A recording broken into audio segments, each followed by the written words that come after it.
कुमाई Gopal कुमाई Gopal कुमाई Gopal कुमाई Gopal कुमाई Gopal कुमाई Gopal कुमाई Gopal कुमाई Gopal कुमाई Gopal कुमाई Yobar Kumai, Yobar Kumai, Yobar Kumai, Yobar Kumai, Yobar Kumai, Yobar Kumai, Yobar Kumai,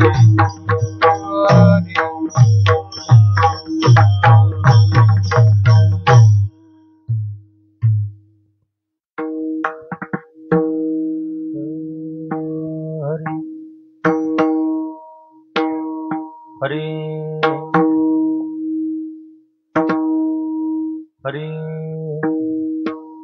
तुझी संगती झाली आमोची निश्चिंती नाही देखील ते मिळे भोग सुखाचे सोहळे घरी ताकाचे सरोवर येथे नवनिताचे पूर नाही देखील ते मिळे भोग सुखाचे सोहळे तुका म्हणे आता आम्ही नवजो दवडिता नाही देखील ते मिळे भोग सुखाचे सोहळे विठोबा विठोबा रखुमाई विठोबा रखुमाई विठोबा रखुमाई विठोबा रखुमाई विठोबा रखुमाई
तुझी संगती झाली आमोची निश्चिंती नाही देखील ते मिळे भोग सुखाचे सोहळे प्रस्तुत प्रसंगी कीर्तन रूपी सेवेकरिता निवडलेला अभंग जगद्गुरु जगतवंदनीय सर्वांच्या अंतःकरणाचे अधिष्ठान असणारे माऊली तुकोबाराय यांच्या 4 चरणांचा भगवान श्रीकृष्ण परमात्मा आणि त्याचे सवंगडी असणारे गोपाळ यांचा सुंदर असणारा संवाद वर्णन करून सांगणार अशा पद्धतीचा अभंग या अभंगामध्ये माऊली तुकोबाराय आपल्याला काय प्रतिपादन करून सांगतात आपण त्या संतांना म्हणतो हे श्री संतांची माता चरणावरी श्री संतांची माता चरणावरी श्री संतांची माता चरणावरी संतांची माता चरणावरी साष्टांग हे करी दंडवत साष्टांग हे करी दंडवत साष्टांग हे करी दंडवत विश्रांती पावलो सांभाळा उत्तरी विश्रांती पावलो सांभाळा उत्तरी विश्रांती पावलो सांभाळा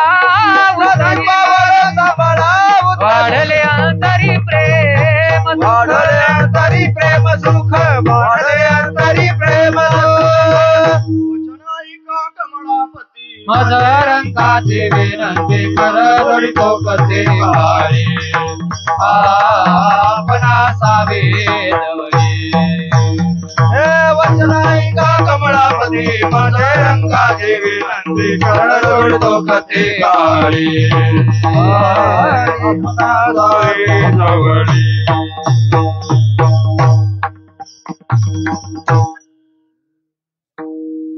श्री संतांची या माता चरणावरील साष्टांग हे करी दंडवत विश्रांती पावलो सांभाळा उत्तरी वाढले अंतरी प्रेम सुख तुझे संगती झाली अमुची निश्चिंती नाही देखील ते मिळे भोग सुखाचे सोहळे.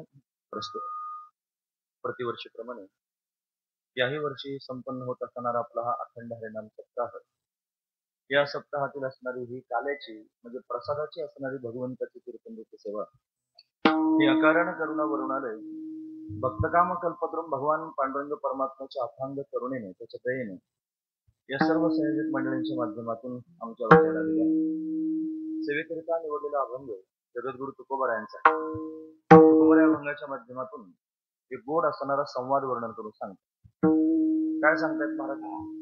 महाराज सांगतात, अनंत कोटी ब्रह्मांडाचा नायक असणारा भगवान, जो निर्गुण निराकार आहे, जो अनादि अनंत आहे, जो सत्य स्वरूप आहे, चैतन्य स्वरूप आहे, आनंद स्वरूप आहे, असा असणारा परमात्मा जो अव्यक्त आहे, तो व्यक्त झाला आणि भक्तांच्या समोर त्यांनी सगुण सुंदर असणारं रूप, साजिर असणारं रूप घेऊन आला आणि तो भक्तांबरोबर लीला करू लागला. त्या भक्तांबरोबर खेळू लागला, उड्या मारू लागला, बागडू लागला, त्यांना विलक्षण असणारं प्रेमसुख देऊ लागला. ते प्रेमसुख गोपाळांना प्राप्त झालं. भगवंताच्या सानिध्यानं, भगवंताच्या प्रेमानं सर्व गोपाळ संतुष्ट झाले. एक संतुष्टीचा ढेकर त्यांच्याकडे त्यांनी पाहायला मिळवला.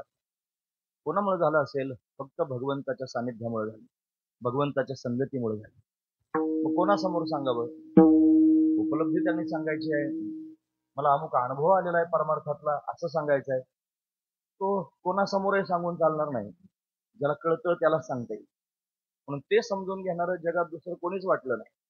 मग कोण आहे असा? परमात्माच आहे, ज्याच्यामुळे हा अनुभव आला. जो त्यांनी दिव्य प्रेम अशा पद्धतीने देतोय ते त्यालाच कळू शकतोय. पण इतर कोणाला सांगण्यापेक्षा त्याच्या समोरच त्याचा अनुवाद केला पाहिजे असा विचार मनात घेऊन सर्व गोपाळ भगवंताच्या समोर संवाद साधत आहेत आणि भगवंताला सांगतात, देवा तुझ्या संगतीत आलो, तुझी संगती झाली अमुची निश्चिंती, निश्चिंत अवस्था प्राप्त झाली, कसलीच चिंता राहिली. तुझ्या संगतीत आले ना हे झालं, तुझी संगती झाली अमुची निश्चिंती. नेमकं काय झालं? भगवंतानं विचारलं गोपाळांना. ते म्हणले, देवा नाही देखील ते मिळे भोग सुखाचे सोहळे. आजपर्यंत जे कधी पाहिलंच नाही त्या सुखाचे सोहळे भोगायलाच मिळाले. भोग सुखाचे सोहळे जे कधीच पाहिले नाहीत ते प्रत्यक्ष भोगायला मिळाले. आजपर्यंत ते भोगले नव्हते का? तुम्हाला ते प्राप्त झालंच नाही का? म्हणले, नाही ना देवा, आजपर्यंत आम्ही घरी होतो आणि घरची परिस्थिती जर तुला सांगायचं ठरलं तर घरी ताकाचे सरोवर आणि तुझ्या संगतीत आल्यानंतर येथे नवनीताची पूर, घरी ताकाचं सरोवर आहे. म्हणजे काय? विपुलता सांगण्याकरिता सरोवर शब्द वापरला. ताकाचं कुठं सरोवर असतं का? पण एखादी गोष्ट जास्त स्वरूपात सांगायची म्हणलं की मग सरोवर म्हणलं जातं. लोक म्हणतात आम्ही फार दुःखी आहोत. किती दुःख आहे? डोंगरा एवढं दुःख सहन करतो, डोंगरा एवढं कुठं दुःख असतं का? लोक म्हणतात महाराज काय जास्त सांगायचं ना, मग ते त्याच्याकरिता त्यांनी त्या माणसाची काय उंची वर्णन करून सांगाल म्हणे, काय काय त्यांची प्रतिभा, पर्वता समान त्यांनी त्यांची उंची आहे. माणूस काय पर्वत एवढा थोडाच असतो. मोठे पण सांगण्याकरिता सांगितले जाते. तुकोबराय सुद्धा त्याच अनुषंगाने म्हणतात, घरी ताकाचे सरोवर येथे नवनीताचे पूर, तुझ्या संगतीमध्ये नवनीताचे पूरच त्यांनी पाहायला भेटतात. लोण्याचे कधी पूर आलेले पाहिले का? नवनीत म्हणजे दूध, दुधाचे कुठे पूर येतात का? पण तरी सुद्धा त्यांनी तुझ्या संगतीत आम्हाला हे विपुल स्वरूपात प्राप्त झालेलं आहे हे म्हणण्याचं तात्पर्य तुकोबरायांचं. म्हणून गोपाळ म्हणतात, देवा आता तुझ्या संगतीत एवढं सुख प्राप्त झालेलं आहे, एवढं समाधान प्राप्त झालेलं आहे, एवढी निश्चिंती आम्हाला प्राप्त झालेली आहे. आता जर तुझ्या संगतीतून आम्हाला कोणी दूर जा म्हणलं तरी सुद्धा आम्ही तुला सोडून जाणार. त्या म्हणे, आता आम्ही नवजो दवडिता, आम्ही नवजो म्हणजे जाणार नाही. दवडिता म्हणजे त्याने हकलून दिलं तरी सुद्धा देवा तुझ्या संगतीतून आता आम्ही कुणी आम्हाला हकलून दिलं तरी सुद्धा दूर जाणार नाही. का बरं? नाही देखील ते मिळे भोग सुखाचे सोहळे जे कधी पाहिलंच नाही तुझ्या संगतीमध्ये भोगायला मिळालं. सुखाचे सोहळे त्यांनी भोगायला मिळाले पण आम्ही संतुष्ट आहोत. हा संतुष्टीचा ढेकर सर्व गोपाळ कृतज्ञतापूर्वक भगवंताच्या समोर देत आहे. हा त्याचा विशेष असणारा भाव आहे. असा अभंगाचा सरळ अर्थ पाहण्याचा आपण प्रयत्न केला. हे विठोबा माये विठोबा रखुमाये विठोबा रखुमाये विठोबा रखुमाये विठोबा रखुमाये विठोबा रखुमाये विठोबा रखुमाये विठोबा रखुमाये विठोबा रखुमाये विठोबा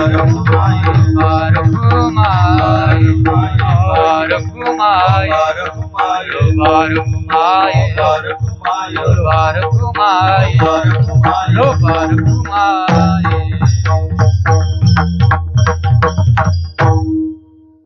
ते तुझी संगती झाल्या मुचे निश्चिंती नाही देखील ते मिळे भोग सुखाचे सोहळे. प्रस्तुत प्रतिवर्षीप्रमाणे म्हणजे गेल्या 21 वर्षांपासून अविरतपणे आपण हा सोहळा या ठिकाणी संपन्न करतो आहोत. त्या 21 वर्षांच्या मध्यंतरीच्या काळामध्ये आम्हालाही तुम्हा सर्वांच्या समोर सर्वांच्या संगतीमध्ये भगवंताची सेवा करण्याचा योग आला. श्रीमद भागवत कथा अनेक कथा आपण श्रवण केल्या. कीर्तनांचा योग अशा पद्धतीने अनेक वेळेला जुळून आला. म्हणून तुम्ही सर्वजण बहुश्रुत आहात आणि त्यापेक्षा भगवंतावर प्रेम करणारी मंडळी आहात.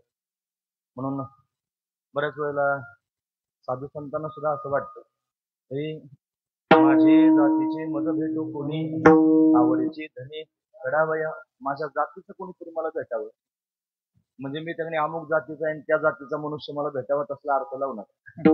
माझ्या जातीचे म्हणजे माझा स्वभाव जसा आहे, मला जे आवडतं तेच त्याला आवडावं, अशा प्रकारचा कोणीतरी माझ्या जीवनात भेटावा आणि मग त्याच्या संगतीमध्ये मी भगवंताचं चिंतन भगवंताचं प्रेम अशा पद्धतीने अनुवाद करून सांगा. म्हणून आपण सर्वजण भगवत प्रेमी आहात आणि तुम्हा सर्वांच्या समोर त्यांनी अतिशय अल्पशा वेळेमध्ये तास सव्वा तासामध्ये भगवंताचं चिंतन अशा पद्धतीने करायचं. आज काल्याचा दिवस आहे. काल्याचं कीर्तन म्हणजे प्रसादाचं कीर्तन असतं. काल्याचं कीर्तन म्हणजे पूर्णतेचं कीर्तन. काल्याचं कीर्तन म्हणजे कलशाचं कीर्तन. असं त्याने जसं त्याने गंगा समुद्राला जाऊन भेटले की तिचा प्रवास पूर्ण होतो.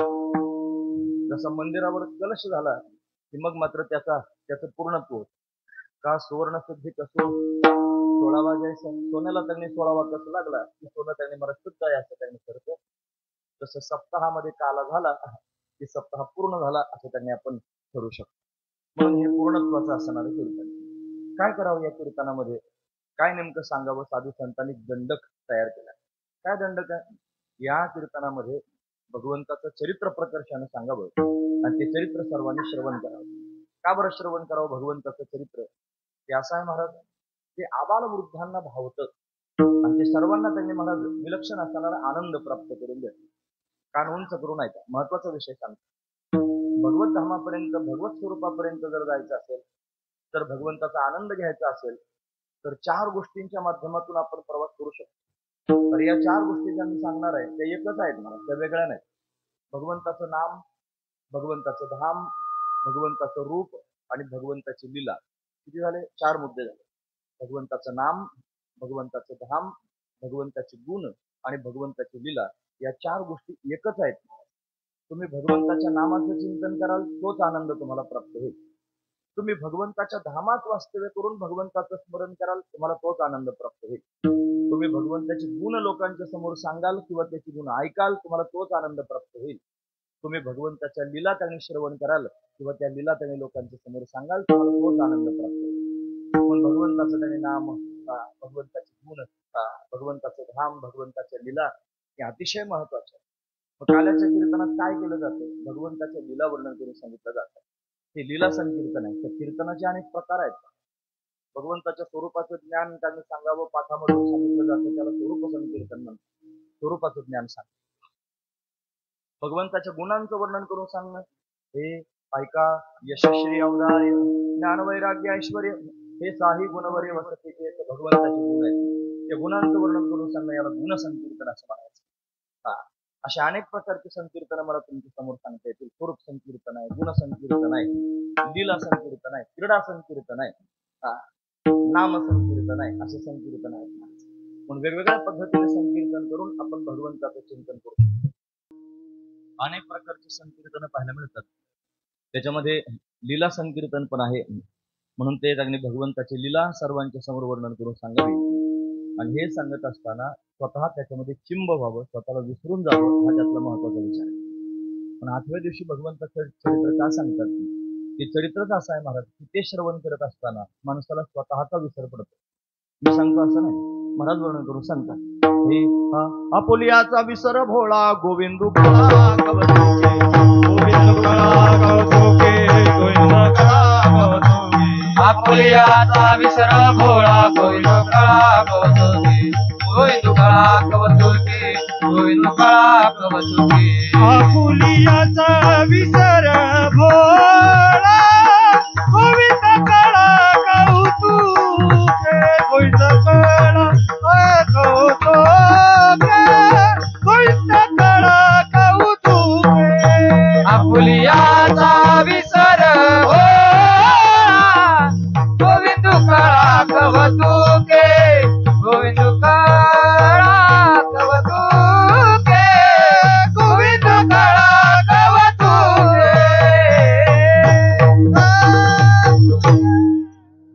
आपुलियाचा विसर भोळा गोविंदू कळा कवतुके. आपल्या स्वतःचा विसर पडणं कशानं पडेल? गोविंदू कळा, कळा म्हणजे गुणानुवाद, कौतुके भगवंताची गुणानुवाद कौतुकानं गोपिका करत होत्या. मग काय परिणाम होत होता? त्यांना स्वतःचा विसर पडत. परमार्थ करणं म्हणजे नेमकं काय करणं? परमार्थ करणं म्हणजे स्वतःचा विसर पडणं, याचं नाव आहे परमार्थ. नेमकं तेवढंच आपल्याच्यानं होत नाही. स्वतःचा विसर पडणं याला समाधी असं म्हणतात. समाधी लावायची म्हणल्यानंतर सर्वांच्या डोळ्यासमोर योगी पाहायला भेटत असतात. तर समाधी म्हणलं की लोक लगेच मांडी घालून पद्मासनात बसलेला, ध्यान मुद्रेत, ज्ञान मुद्रेत डोळे बंद करून बसणारा योगी डोळ्यासमोर दिसतो समाधी. तेवढ्यालाच समाधी म्हणत. आपण इथे बसलेलो आहोत, वक्ता तुमच्या समोर बोलतोय, त्याच्या बोलण्यामध्ये तुम्ही एकाग्र झालेला, तुम्ही संपूर्ण अवधान दिलेलं आहे. तरी अवधान एकले दिजे मग सर्व सुखाशी पात्र होईजे, हे प्रतिज्ञोत्तर माझे उघडा आहे का माऊली. पूर्ण अवधान म्हणजे चित्त तुमचं तिथे लागलेलं आहे. आणि ते श्रवण करत असताना, भगवंताची गुण श्रवण करत असताना, भगवंताची लीला श्रवण करत असताना तुम्हाला मी कोण आहे याची सुद्धा आठवण विसरून जाणं. मी कुठून आलेलो आहे, मी कोणत्या जातीचा आहे, कोणत्या धर्माचा आहे, कोणत्या पंथाचा आहे, मी किती श्रीमंत आहे की मी गरीब आहे, की मी प्रतिष्ठित आहे की मी अमुक आहे, या संपूर्ण गोष्टींचा विसर पडणं आणि फक्त भगवंताचं चिंतन शिल्लक राहणं, याचंच नाव आहे समाधी, याचंच नाव आहे स्वतःला विसरणं. पण अशा माध्यमातून स्वतःला विसरता येऊ शकतं. साधू संतांनी हे माध्यम वापरलं. महत्वाची गोष्ट, योगाच्या मार्गाने जाल तरी पण तुम्हाला याच माध्यमातून याच मुद्द्यावर यावं लागेल, स्वतःला विसरावं लागेल. योग चित्तवृत्ती निरोध हा, म्हणून चित्तवृत्तीचा निरोध होणं हाच योग आहे. ज्ञानाच्या माध्यमातून जर तुम्ही जात असाल तर सर्व जगताचा बाध करावा लागेल. जगत मिथ्या आहे असा त्यांनी निश्चय करावा लागेल. वेदांत शास्त्र प्रतिपादन करून सांगतात, हे ब्रह्मसत्यम जगन्मिथ्या जीवो ब्रह्मैव न परः. व्यासदेवजी महाराज म्हणतात, हे श्लोकार्धेन प्रवक्ष्यामि यदुक्तम ग्रंथकोटिभिः ब्रह्मसत्यम जगन्मिथ्या जीवो ब्रह्मैव न परः. 3 गोष्टी आहेत महाराज. म्हणून त्यांनी अर्ध्या श्लोकामध्ये मी तुम्हाला सांगतो, व्यासदेवजी जे कोटी कोटी ग्रंथांमध्ये वर्णन करून सांगितलेलं आहे ते मी तुमच्या समोर अर्ध्या श्लोकात प्रतिपादन करून सांगतो. श्लोकार्धेन प्रवक्ष्यामि यदुक्तम, जे सांगितलेलं आहे ग्रंथ कोटिभिः, कोटी कोटी ग्रंथांमध्ये काय सांगितलेलं आहे? ब्रह्मसत्यम, ब्रह्मसत्य आहे, जगन मिथ्या, संपूर्ण जगत मिथ्या आहे, जीवो ब्रह्मैव न परः, जीव हा ब्रह्मरूपच आहे, तो त्यांनी वेगळा नाही. तो काय म्हणे, कैसी जीवन हे सांगितलं. म्हणून त्या ज्ञानी पुरुषाला सुद्धा ब्रह्मरूप स्थितीपर्यंत जावं लागेल, म्हणजेच बाकीच्या सगळ्या गोष्टीचा त्याला बाध करून टाकावं लागेल, तर त्याला त्या स्थितीत जाता येतं.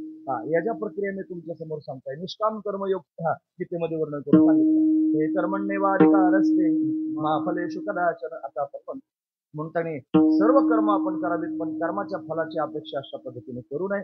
म्हणून त्यांनी असं कर्म केलं की त्याच्यात अभिमान रहित स्थिती निर्माण होते.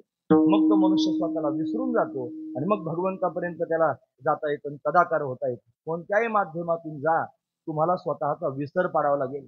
का सांगतो, कशाकरिता? लक्षपूर्वक ऐका. जेवढी माध्यमं मी तुमच्या समोर सांगितली, ती माध्यमं तेवढी सोपी नाहीत महाराज. योगाच्या मार्गाने जर जाल, अगा योगाची या वाटा जे निघाले गा सुभटा, त्या दुःखाचा की शेलवाटा भागाला, लोखंडाचे तणे बोधरिया पडती खाणे, असं त्याने आपण अनेक प्रमाण पाहू शकतो. म्हणून त्यांनी योगी पुरुषाला फार कठीण परिश्रम करावे लागतात. ज्ञान मार्गाने जर जाण्याचा प्रयत्न करत असाल तर ज्ञान प्राप्त करून घेण्याकरिता अधिकार असावा लागतो. अनाधिकाऱ्याला ज्ञान प्राप्त होत नसतं.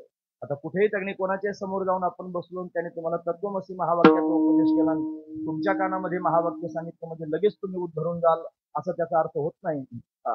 त्याच्याकरिता ज्ञानोबारांनी अंडरलाईन करण्यासारखा शब्द वापरलाय. ते म्हणतात काना वचनाची भेटी सरिसाची पै किरीटी वस्तूची होणी उठी. शेवटचा मुद्दा आहे बरं, कवनू एकू जो. हे कवनू एकू कशाला वापरलं मग? नाहीतर मग कोणी आला असता त्याला महावाक्य सांगितलं असतं तो मुक्त झाला असता. हे कवनू एकू शब्दाचा अर्थ होतो तो अधिकारी जर असेल तर तो त्यांनी महाराज काना वचनाची भेटी सरिसाची पै किरीटी वस्तूची होणी उठी कवनू एकू. हा महत्वाचा विचार. त्यांना अधिकारी झालं पाहिजे. ज्ञानार्जन करण्याकरिता अधिकाराची आवश्यकता असते. त्याचा अधिकारी असतो. फक्त व्याख्या सांगतो बघा, नुसती व्याख्याच किती कठीण आहे, मग ज्ञानार्जन किती कठीण असेल तुम्हाला पुढचा आपोआपच कळेल. कोण ब्रह्मज्ञान प्राप्त करून घेऊ शकतो? म्हणजे ज्या मनुष्याने या जन्मी किंवा पूर्वजन्मी निष्काम कर्म आणि निष्काम उपासना करून अंतकरणातील मल आणि विक्षेप हे दोन दोष निवृत्त केलेले आहेत. आणि आवरण नावाचा दोष ज्याच्या चित्तात आहे आणि आवरण निवृत्तीकरिता जो साधन चतुष्टय संपन्न आहे तोच ब्रह्मज्ञान विचाराचा अधिकारी आहे. ही झाली ब्रह्मज्ञानाच्या अधिकाऱ्याची व्याख्या. ज्याला ब्रह्मज्ञान मिळवायचं तो कसा असला पाहिजे ही त्याची व्याख्या आहे. किती लोकांच्या लक्षात राहिली खरं सांगा. कोणी श्रवण करणारी मंडळी असतील तर त्यांना हे माझं म्हणणं कळत असेल. ज्याने कधी ऐकलंच नाही महाराज 4-5 हात वरतून जाऊ शकते, मंडपाच्या पण वरून जाऊ शकते व्याख्या सांगता येत नाही. म्हणून त्या ज्ञानप्राप्तीचा जो अधिकारी आहे त्या अधिकाऱ्याची व्याख्या जरी एवढी अवघड आहे तर ज्ञानप्राप्तीची साधनं किती अवघड असतात. साधनं ऐकायची का? 10 साधनं आहेत ज्ञानप्राप्तीकडे. मग बहिरंग साधन सांगितलं यज्ञादी कर्म आणि उपासना. त्याच्यापेक्षा अंतरंग साधन सांगितलं विवेक वैराग्य समाधी षटक आणि मुमुक्षुत्व. त्याच्यापेक्षा अंतरंग साधन सांगितलं श्रवण मनन निधिध्यासन. त्याच्यापेक्षा अंतरंग साधन सांगितलं तत्वम पदार्थ शोधन. म्हणजे श्रीगुरूंच्या समोर जायचं, त्यांनी तत्वमसी महावाक्याचा उपदेश करायचा. त्या महावाक्यात असणारे 3 पद आहेत, तत्पद त्वमपद आणि आसिपद. त्यातलं तत्पद आणि त्वमपद आहे त्याला 2 अर्थ आहेत, वाच्यार्थ आणि लक्षार्थ. त्याच्या वाच्यार्थाचा त्याग करायचा आणि लक्षार्थाचं ग्रहण करायचं, भागत्याग लक्षणा करून आणि मग त्याचं त्यांनी जीव आणि परमात्म्याचं ऐक्य साधायचं आणि मग ब्रह्मज्ञान व्हायचं. किती अवघड आहे महाराज. म्हणजे बहिरंग साधनं सांगितले, अंतरंग साधन सांगितलं, अत्यंत अंतरंग साधन सांगितलं. एवढ्या कठीण प्रक्रियांमधून जावं लागेल तेव्हा ब्रह्मज्ञान प्राप्त होऊन याचा विसर पडेल. महत्वाची गोष्ट आहे, मग त्याचा बाद होईल. म्हणजे योगाच्या मार्गाने जर जात असाल यम नियम आसन प्राणायाम प्रत्याहार धारणा ध्यान समाधी सामान्य माणसाला जमत नाही. जर ज्ञानाच्या मार्गाने जाण्याचा प्रयत्न करत असाल त्याच्यात असंभावना उभ्या राहतात. प्रमाण असंभावना प्रमेय असंभावना विपरीत भावना या सगळ्या ओलांडून तिथपर्यंत जावं लागतं. त्या श्रवण मनन निधी ध्यासानानं जातात. पण ज्ञानार्जन सामान्य मनुष्य करू शकत नाही. ज्ञानाशिवाय मोक्ष मिळू शकत नाही. मग काय केलं पाहिजे? कर्म मार्ग जर पाहायचा ठरवलं तर कर्म फार सूक्ष्म आहे. सहजासहजी कर्म करता येत नाही. साधं त्यांनी नेत्राचमन करा म्हणतात गुरुजी. आपल्याला नेत्राचमन पाण्यात बोट बुडवायचं आणि डोळ्याला लावायचं, डोळ्याला पाणी लावा असं ते सहज म्हणतात.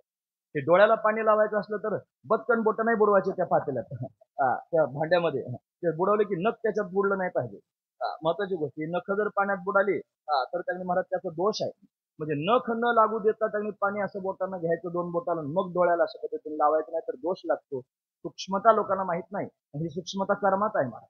कधी शिखा आपण मस्तकावर धारण करतो, लोक करीतच नाहीत. आता लोकांना धर्माविषयी बिलकुल त्यांनी आस्था राहिली नाही. खरं सांगतो मी. तुम्ही मुंबईकर चांगले आहात, तुम्हाला आम्हाला इथं आल्यानंतर चांगलं म्हणतोस का? तसं नाही, मी तिकडे पण तुम्हाला चांगलं म्हणतो. खरं सांगतो. कारण खेड्यात आम्ही बऱ्याच वेळ जातो, सगळीकडे लोकांचा परमार्थ पाहतो. काही नाही, त्या परमार्थाचा अजिबात कळा पाहायला भेटत नाही. तुम्ही तरी फार चांगला परमार्थ करतात. बऱ्याच वेळ इथे कोणाकोणाच्या घरामध्ये जायला भेटतं ना, तिथं देवघर त्यांनी सगळ्यात आधी पाहण्यासारखं असतं. फार श्रद्धेनं त्यांनी सेवा करतात, पूजा करतात, भगवंताचा शृंगार करतात. फार गोड आहे महाराज. नाहीतर त्यांनी कोणाला आवश्यकताच वाटत नाही त्या सगळ्या गोष्टी. जाऊ द्या, मला कर्म सांगायचं. शिखा सांगत होतो मी, मस्तकावर शिखा असली पाहिजे. आपण जर हिंदू आहोत ना, स्वतःला जर हिंदू म्हणत असलो, आपण सनातन वैदिक आणि हिंदू धर्माची त्यांनी पाईक आहोत. सनातन वैदिक धर्म आहे आपला. ही सनातन वैदिक धर्माची जी परंपरा आहे, या परंपरेमध्ये 16 असणारे संस्कार आहेत. ते सगळेचे सगळे संस्कार आपल्या जीवनामध्ये असावेत. कानून करून ऐका. फार महत्वाचा मुद्दा सांगतो, लाजू नका. कोणाला लाजणार आहात? लाजून काय करणार आहात? आणि ज्यांना लाजतात ते तुम्हाला काय देणार आहेत? ज्यांच्याकरिता तुम्ही लाजून स्वतःचं जीवन त्यांनी धर्मबाह्य त्यांनी जगण्याचा प्रयत्न करत असाल ते तुम्हाला काय देतील? कष्ट तुम्ही करताय, घाम तुम्ही गाळत आहात, तुमचं जीवन तुम्ही जगतात. तुमचं जीवन जगण्याचं स्वातंत्र्य तुम्हाला आहे, तरी पण तुम्ही त्यांच्याकडे पाहून परतंत्र झालेले आहात, म्हणून त्यांनी धर्माचरण करत नाही. लक्षात ठेवण्यासारखं मोठं. कोणाचा काही विचार करू नका. न लगे चिंता कवनाची. मग आपण त्यांनी आपला स्वधर्म त्यांनी पाळावा. पण स्वधर्मे निधनम श्रेय, परधर्म भयावह, स्वधर्मे निधनम श्रेय. स्वतःचा धर्म त्यांनी पाळावा. थोडस संस्कार त्यांनी आपल्या जीवनामध्ये असावेत. म्हणजे उपनयन संस्कार आपल्या मुलांचा व्हावा, यज्ञोपवीत संस्कार. त्यांनी मस्तकावर शिखा धारण करावी. लक्षात ठेवा, मस्तकावर शिखा असल्याशिवाय तुम्ही केलेलं कोणतंच कर्म भगवंतापर्यंत जाऊ शकत नाही. कोणतंही कर्म करा, ते कर्म शिखा धारण केल्याशिवाय भगवंतापर्यंत जायचं नाही. म्हणून त्यांनी यज्ञ करा, काही देवपूजा करा, सगळं करा. जर तुमच्या मस्तकावर शिखा नसेल, शेंडी नसेल, तर ते कर्म त्यांनी भगवंतापर्यंत जात नाहीत. लोकांना माहित नाही महाराज या सगळ्या गोष्टी. कीर्तनातूनच सांगितल्या पाहिजे. तुम्हाला काल्याचं कीर्तन सोडून हे काय सांगतो? मला काल्याचंच कीर्तन सांगायचं. काल्याचा महिमा तुम्हाला कळायला पाहिजे ना. भगवंताची लीला किती महत्वाची आहे, भगवंताची गुणांवाद किती महत्वाचे आहेत, भगवंताची भक्ती किती महत्वाची आहे, हे सांगण्याकरिता बाकीचे कठीण त्यांनी गोष्टी सांगून मग मी सोप्या गोष्टीकडे त्यांनी जातोय. लक्ष करू काय. म्हणून त्यांनी कर्मकांड सहजासहजी जमण्यासारखं नाही. म्हणून त्यांनी योग मार्ग त्यांनी सहजासहजी जमण्यासारखा नाही. ज्ञानमार्ग सहजासहजी त्यांनी महाराज जमण्यासारखा दिसत नाही. मग सामान्य माणसानं उद्धरून जायचं. सामान्य मनुष्यानं भगवंतापर्यंत जायचंच नाही. स्वसामर्थ्यानं भगवंतापर्यंत आपल्याला जर या कलियुगात जाता येतं. कली न घडे साधन, उचित विधिविधान, न कळे न घडे सर्वथा. अवघ्या वाटा झाल्या क्षीण, कली न घडे साधन. सगळ्या वाटा त्यांनी क्षीण झालेल्या आहेत. म्हणून त्यांनी या सगळ्याच्या सगळ्या क्षीण झालेल्या वाटा साधू संतांनी मोडल्या आणि मोडून राजमार्ग लोकांच्या समोर. ते मोडून या वाटा सूक्ष्म दुस्तर, केला राज्य भार चालयाचा. सूक्ष्म वाटा मोडल्या. स्वर्लावर कर्माची वाट ही सूक्ष्म आहे आणि योगाची वाट ही दुस्तर आहे. या दोन वाटा त्यांनी मोडल्या आणि केला राज्य भार चालयाचा. सर्वांना चालता येईल असा राजमार्ग तयार केला. तो कोणता जर असेल राजमार्ग, तर भक्तिपंथ बहुसोपा, पुण्य नागवेया पापा, येणे जाणे खेपा, येण्याची येते खंडती. भक्तिपंथ बहुसोपा, फार सोपा मार्ग लोकांना सांगितलं. महाराज म्हणतात, हे सोपे वर्मा महा सांगितले संती, टाळ दिंडी हरती सोपं वर्म त्यांनी संतांनी सांगितलं. हातामध्ये टाळ घ्यावा, दिंडीमध्ये घ्यावा, पताक त्यांनी घ्यावी, भगवंताला त्यांनी सोपं आळवावं, भगवंताशी संवाद साधा. इथे त्यांनी बसलेल्या प्रत्येकाला भगवंताशी संवाद साधण्याचा अधिकार आहे. साधू संतांचं वाङ्मय जर आपण पाहिलं, साधू संतांचे चरित्र जर आपण पाहिले, साधू संतांचा संदेश जर आपण डोळ्यासमोर त्यांनी ठेवला, तर आपल्या लक्षात येईल या सगळ्या संतांनी भगवंताबरोबर संवाद साधला. भगवंतावर बोललेले आहेत खरं सगळे. तुम्ही म्हणाल की देव समोर उभा राहत असेल, मग हे त्याच्यासमोर बोलत असतील आणि म्हणून त्यांचे ते अभंग आपल्याला पाहायला मिळतात, असं मला सांगतात. भगवान सगळीकडेच आहे. भगवान नाही अशी जागा सगळ्या ठिकाणी. जर तुम्हाला विचारलं ना प्रश्न, तुम्ही ऐकतात ना, तुम्हाला जर कोणी एखाद्या मनुष्यानं प्रश्न विचारला की तुमचा देव कुठे राहतो, त्याचं उत्तर त्याला देत जाऊ नका. त्याला प्रतिप्रश्न करायचा. तो जर म्हणला तुमचा देव कुठे राहतो, त्याच्या उत्तराला त्यांनी महत्व द्यायचं नाही. परत प्रश्न विचारायचा त्याला सांगायचं, सांग आमचा देव कुठं राहत नाही. नाही कळलं तुम्हाला? तो म्हणणं कुठं राहतो म्हणायचं, तू सांग आमचा देव कुठं राहतो. सर्व ठिकाणी येरू म्हणे काष्टी पाषाणी आहे वनमाळे. विठ्ठल जळी स्थळी भरला, नाही उरला, माझ्या दृष्टीने पाहिला. विठ्ठलची विठ्ठल, विठ्ठल जळी स्थळी भरला, तिचा ठाव नाही उरला, माझ्या दृष्टीने पाहिला. विठ्ठलाची विठ्ठल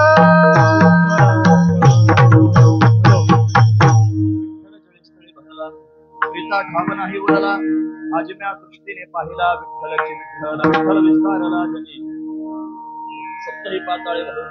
विठ्ठल व्यापक त्रिभुवनी, विठ्ठल मुनी मानसी, सर्व ठिकाणी विठ्ठल गच्च ब्रह्म सर्व जेथे आणू नाही विषम, ऐशी जाण तिथे अति दुर्गम. तयाची भेटी झाली या भाग्य परम, सर्वत्र विठ्ठल गच्च भरलेला आहे. सर्व ठिकाणी परमात्मा गच्च भरलेला आहे. ही भावना अंतःकरणामध्ये दूर ठेवावी.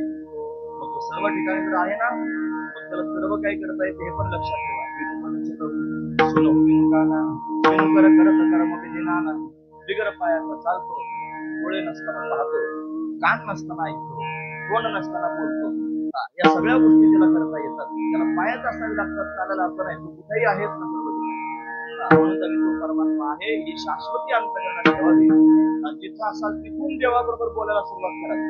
सांगू महाराजांची प्रमाण सांगतो तुकोबाराय बोलतात देवाबरोबर, माझे चित्त तुझे पायी राही ऐसे करी काही करोनिया बाही भव हा काही दातार चतुरात शिरोमणी गुण लावण्याची खाणी मुकुट सकाळ म्हणे करिया तिमिराचा नाश पुढे होणे प्रकाश थोडी आशा पाश परिवास पाहे गुंतलो निनता माझी असो तुम्हा चिंता उकाळ निर्माता पायाचा तुकोबाराय देवाबरोबर बोलताय. महत्वाची गोष्ट सगळे संत त्यांनी भगवंताबरोबर संवाद करतात. तेव्हा माझ्या अंतर्गत अशी भाव आहे आणि मला तुझ्याविषयी असं त्यांनी वाटतंय, तू माझ्या समोर प्रगट व्हावास अशी माझी इच्छा वाटते. पाहता शिवसे पावले कैबुडोळा माय माऊली कृपेची सावली विठ्ठले पाहिले वास तुझे काबा मोकलिले पुन्हा निरविले कठीण कैसे झाले हृदय तुझे तुका म्हणे माझ्या आसावल्या पाया तुझं क्षेम द्यावया पांडुरंगा. हे पांडुरंगा तुला आलिंगन देण्याकरिता माझे हात आसावलेत रे.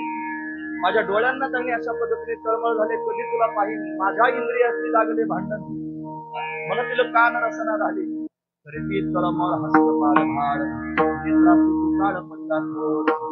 त्यांनी मला सगळी प्रमाणात पाहून देवाबरोबर संवाद करतो. देव भेटत नाही त्याच्यावर भांडण सुद्धा करतो. अमुची या भावे तुझं देव पण एका विसरून राहिलास समर्थाशी काही उपकार स्मरण तिथे आठवण वाचूया. हे प्रमाणे बघा ना, देवावर भांडण करून म्हणतात तुका म्हणे आता आलो खंडावरी प्रेम देऊन हरी भांडण करून म्हणतात देवा तू जर आता माझ्या समोर प्रगट झाला नाही, मला जर प्रेम दिला नाही तर तुझी भक्ती करायची बंद करून टाकेल. तू निर्गुण असशील आम्हाला माहिती तसाच राहा. आम्ही तुला सगून साकार केलं, तुला देव म्हणून आमच्या समोर उभं केलं. आम्ही जर तुझी भक्ती करणं बंद करून टाकलं कोण तुला देव म्हणे? तुला विटेवर आम्ही उभं केलं, तुझ्या महापूजा आम्ही करण्याकरिता येतो. आम्ही त्यांनी दिंड्या पताका घेऊन तुझ्या भेटीकरिता येतो. तुला त्यांनी सगळ्या जगामध्ये मोठं करून ठेवलं, आम्ही करून ठेवलं आणि तू आम्हाला विसरतोस. आमच्या समोर प्रत्यक्ष प्रगट होत नाही. भांडण करतात महाराज संत देवाबरोबर. हे भांडण करण्याचं सामर्थ्य प्रत्येकात आहे. लक्षात ठेवा. मला तुमच्या अंतर्गत भावना रुजवायची. कीर्तन करायला टार्गेट केलं पाहिजे. काय काहीतरी त्यांनी लोकांच्या मनात एक मुद्दा तरी रुजला पाहिजे. 2 तासात केला नाही तर कहा गे तो कहा नाही त्याला तो कुछ एवढा लांबून प्रवास करून त्यांनी यायचं काहीच लोकांना नाही कळालं, त्याला नाही समजलं. काय उपयोग आहे? तुम्हाला एवढं जरी कळालं ना की आपल्याला भगवंताबरोबर बोलण्याचा अधिकार आहे, आपल्याला भगवंताबरोबर बोलण्याची क्षमता आहे. तुम्ही भगवंतावर बोलण्याकरिता तुम्ही फार सुशिक्षित असले पाहिजे, फार पोस्ट ग्रॅज्युएट झाले असले पाहिजे असा अर्थ लावू नका. फार त्यांनी ज्ञान असलं पाहिजे भगवंतावर बोलण्याकरिता असं त्यांनी मनात आणू नका. तुम्ही घोडे बाबडेच असाल का म्हणे घोडा जिंकतो जाणे कळी काळा, तो घोडाच कळी काळाला जिंकू शकतो. तुम्ही देवाबरोबर बोला आणि बोलून भगवंताच्या समोर त्यांनी कधीतरी अंतर्गत भावना प्रगट करा. देवाला आपल्या अंतर्गत भावना सांगा. काय काय सांगणार आहात देवाला? तुम्हाला जे जे वाटतं ना ते बघा.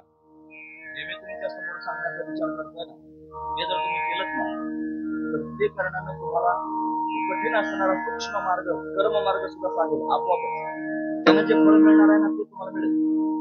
जे तुम्ही ऐकणार आहात ना आता ते जर तुम्ही केलं तर जो तुमच्या समोर योग मार्ग सांगितला ना कठीण ते योगाचं जे फळ आहे ना ते तुम्हाला याच माध्यमातून मिळणार. जो ज्ञान मार्ग अतिशय तुम्हाला त्यांनी दुष्कर वाटत असेल, कठीण वाटत असेल, जड वाटत असेल, या ज्ञान मार्गाने मिळणारं जे फळ आहे ते फळ तुम्हाला या मार्गाने नक्की मिळणार. सोपा मार्ग सांगतोय, लक्षात ठेवण्यासारखा मार्ग सांगतोय. का बरं मी तुम्हाला हे सांगतोय? ज्याचं तुम्ही चिंतन करणार आहात, ज्याच्यासमोर तुम्ही बोलणार आहात, ज्याच्यासमोर तुम्ही अंतर्गत भाव प्रगट करणार आहात, ज्याच्यासमोर तुम्ही प्रस्ताव ठेवणार आहात स्वतःच्या जीवनाचा, तो काही सामान्य थोडाच आहे. जगन्नियंता परमात्मा आहे, सर्वाधिष्ठान असणारा परमात्मा आहे, सर्वज्ञ आहे, सर्व शक्तिमान आहे, सर्व व्यापक आहे. तो तुमचं सर्व काही करण्याकरिता तयार आहे. त्याच्याकडे ज्ञानाचं भांडार आहे, त्याच्याकडे मोक्षाचे गाठोडे पडून आहेत. तुम्हाला मोक्ष पाहिजे ना, गाठोडीची गाठोडे भरून देईल महाराज. असं त्यांनी त्याचं सामर्थ्य, त्याच्या सामर्थ्याला जाणार आणि जाणून त्यांनी मला त्याचं भाग तो म्हणतो मोक्ष इच्छामी माशुच, मी तुम्हाला मोक्ष देईन. सर्व धर्मान परित्यज्य मामेकं शरणं व्रज अहं त्वा मोक्षयिष्यामि अहं त्वा सर्व पापेभ्यो मोक्षयिष्यामि मा शुचिः. चिंता करू नका. तुम्हाला प्रपंचाची जर चिंता वाटत असेल ना ती पण करू नका. अननिशंत यंत्रो मां हे जना परिपासते तेषां नित्याभियुक्तानां सगळं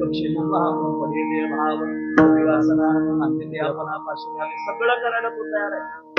तुमचा संसार आहे त्यांनी सारखा होईल त्याचं चिंतन करा. काय हे केले एका चिंतिका विठ्ठले नाम गोड पुढे पुढे ही सगळी संसाराची चिंता करत असाल त्याच्यावर भार घालून जर भगवंताचं चिंतन कराल तुमचा संसार सुखाचा करून टाकेल.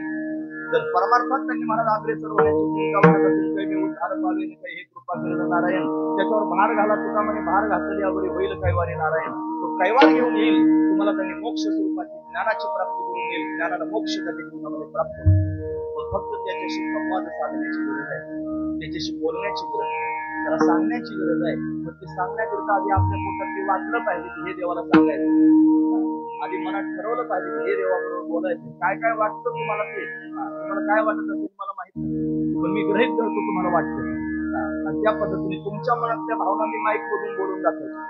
लक्षपूर्वक आहे तुमच्या मनात भावना आहे का तुम्ही गृहीत धरतो आणि मी देवाबरोबर त्याने या माईक मधून संवाद साधतो. फक्त काम उंच करून नाही भगवंताबरोबर त्याने कधीतरी सगळं दिवसभरातली कामं आठवली की देवाच्या समोर जाऊन बसावं. नाही देवासमोर जाताना तर आम मनात बस मांडी घालून डोळे बंद करा. नाही मांडी घालून बसता आलं तर झोपलेले असाल ना डोक्याखाली जर एखादा तक्क्या घेतला असेल उशी घेतली असेल ना त्याच्यावर उशीवर डोकं ठेवा आणि मनात असा विचार करा की मी कन्हैयाच्या मांडीवर मस्तक ठेवू पांडुरंगाच्या मांडीवर स्वतःचं मस्तक ठेवू असा विचार करा. आणि असा विचार करून तो कन्हैया त्यांनी माझ्या मस्तकावर हात फिरवतोय आणि मी त्याच्याबरोबर बोलतोय तेव्हा असं वाटतं की तू असंच माझ्यासमोर प्रत्यक्ष प्रकट व्हावं. तुझं ते सावळं सुकुमार असणारं रूप पाहण्याकरिता माझे डोळे तरसलेले आहेत. पण असं वाटतं तुझ्या त्या डोळ्यांना त्यांनी कमलने ना तुला सर्वजण म्हणतात ते कमला समान आनंददायक असणारे नेत्र त्याच्यावर पाहावे. तुझं ते उंच असणारं कपाळ मला पाहायला मिळावं. त्याच्यावरती चंदनाची उटी दिलेली आहे केशराची उटी दिलेली आहे. तुझ्या मस्तकावर सोनेरी रंगाचे कोरडे केस आहेत ते मला प्रत्यक्ष पाहिजे. तुझे दिव्य असणारे हात आहेत ते हात त्यांनी मला त्या हातांनी मला जवळ घ्यावं गुरु वाढावं माझ्या मस्तकावर हात फिरवावं मला हृदयाला लावावं. ते कोमल असणारे चरण ज्याचा महिमा वेद सुद्धा वर्णन करून सांगतात त्या चरणांना मला स्पर्श करता येतो. माझं कपाळ आसावलेलं आहे तुझ्या चरणांवर अशा पद्धतीने ते ठेवण्यात म्हणतो की माझे हात आसावलेले तुला आलिंगन देण्यात ज्ञान आत्मस्थिती भाव मी भक्त तू देव आहे दावे रूपमद गोपिका रमणा देवीन चरणावरी पाहिन श्री तुझं श्री देनालिंगन जीवे निंबलोन करेन सदा सांगेन मी तर तुझं मात तू माझ्याबरोबर बसावा आणि मी तुझ्याबरोबर तुझं संवाद साधतो. माझ्या मनात आहे नाही ते सगळं तुझ्या समोर मी व्यक्त करून सांगावं आणि फार आपुलकीनं तू माझं जसं मी समाजाच्या समोर त्यांनी अंतकरणातल्या भावना व्यक्त करतो. कोणाला काही कोणाशी घेणं नाही रे. सर्वजण ऐकतात स्वतःच्या स्वार्थापोटी त्यांनी म्हणायचं काही जवळीक साथ झाली तर सातचा स्वार्थ पूर्ण झाला गेली तसं तू नाहीस याची मला जाणीव आहे. पण तू त्यांनी माझ्या समोर असावास फक्त माझा असावास मी फक्त तुझाच असावा आणि माझ्या अंतर्गतातल्या भावना मी तुझ्या समोर व्यक्त कराव्यात. हे सगळं मला वाटतं रे. कधीतरी त्यांनी प्रगट होशील कधीतरी मला दिसशील कधीतरी माझ्याशी बोलशील तुझ्या मुखातले ते शब्द मला ऐकायचे माझे कान तरसलेले आहेत तुझे शब्द ऐकायचे. माझं घाणेंद्रियमध्ये नाक त्यांनी तरसलेलं आहे तुझ्या वक्षस्थळावर असणाऱ्या त्या तुळशीचा गंध घेणं त्या त्यांनी सुंदर असणाऱ्या कमल पुष्पांच्या माळा गळ्यात घालतोस तुळशीच्या माळा गळ्यामध्ये त्यांनी घालतोस दिव्य असणारं चंदन कपाळाला लावतोस. सुगंधी द्रव्यांचा वास त्यांनी घेण्याकरिता माझं नाक आसावलेलं आहे कान असावलेले आहेत नाक असावलेलं आहे डोळे असावलेले आहेत कपाळ असावलेले आहे हात असावलेले आहेत पाय असावलेले आहेत तुझ्या दिशेने धावलेले. या सगळ्या गोष्टी मला वाटतात रे देवा कधी प्रगट होशील आणि कधी कृपा करशील येणे मग दिनाची धावणे धाव देवा असं अंतकरणापासून आपण भगवंताच्या समोर बोलायला सुरुवात केली. मनापासून जर त्याला सांगितलं देवा तूच पाहिजेस तुझ्या बाबतीत अशी भावना शुद्ध जर असेल भगवान तुमच्याकरिता त्यांनी मला तरतूद करेल आणि हळूहळू जे तुम्हाला तुमच्या जीवनातून बाजूला करता येत नाही भगवत प्राप्तीमध्ये असणारे अडथळे ते सगळेचे सगळे अडथळे तो स्वतः त्यांनी दूर करेल. थोडा त्रास होईल अडथळे दूर करताना. सगळ्यात मोठे अडथळे म्हणजे आसक्तीचे आहेत मोहाचे आहेत. बायकोत त्यांनी मन जडलेलं असतं देव पण असावं असं वाटतं बायको पण असावीशी वाटतं.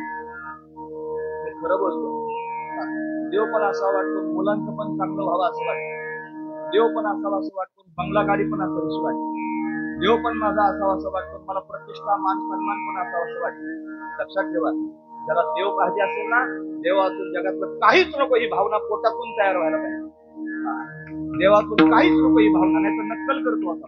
माझ्या साहित्य सांगतो, फक्त नक्कल चालू आहे. कंबर बांधून तुमच्या समोर टमाटमा बोलण्यात काय त्यांनी बळ लागत नाही.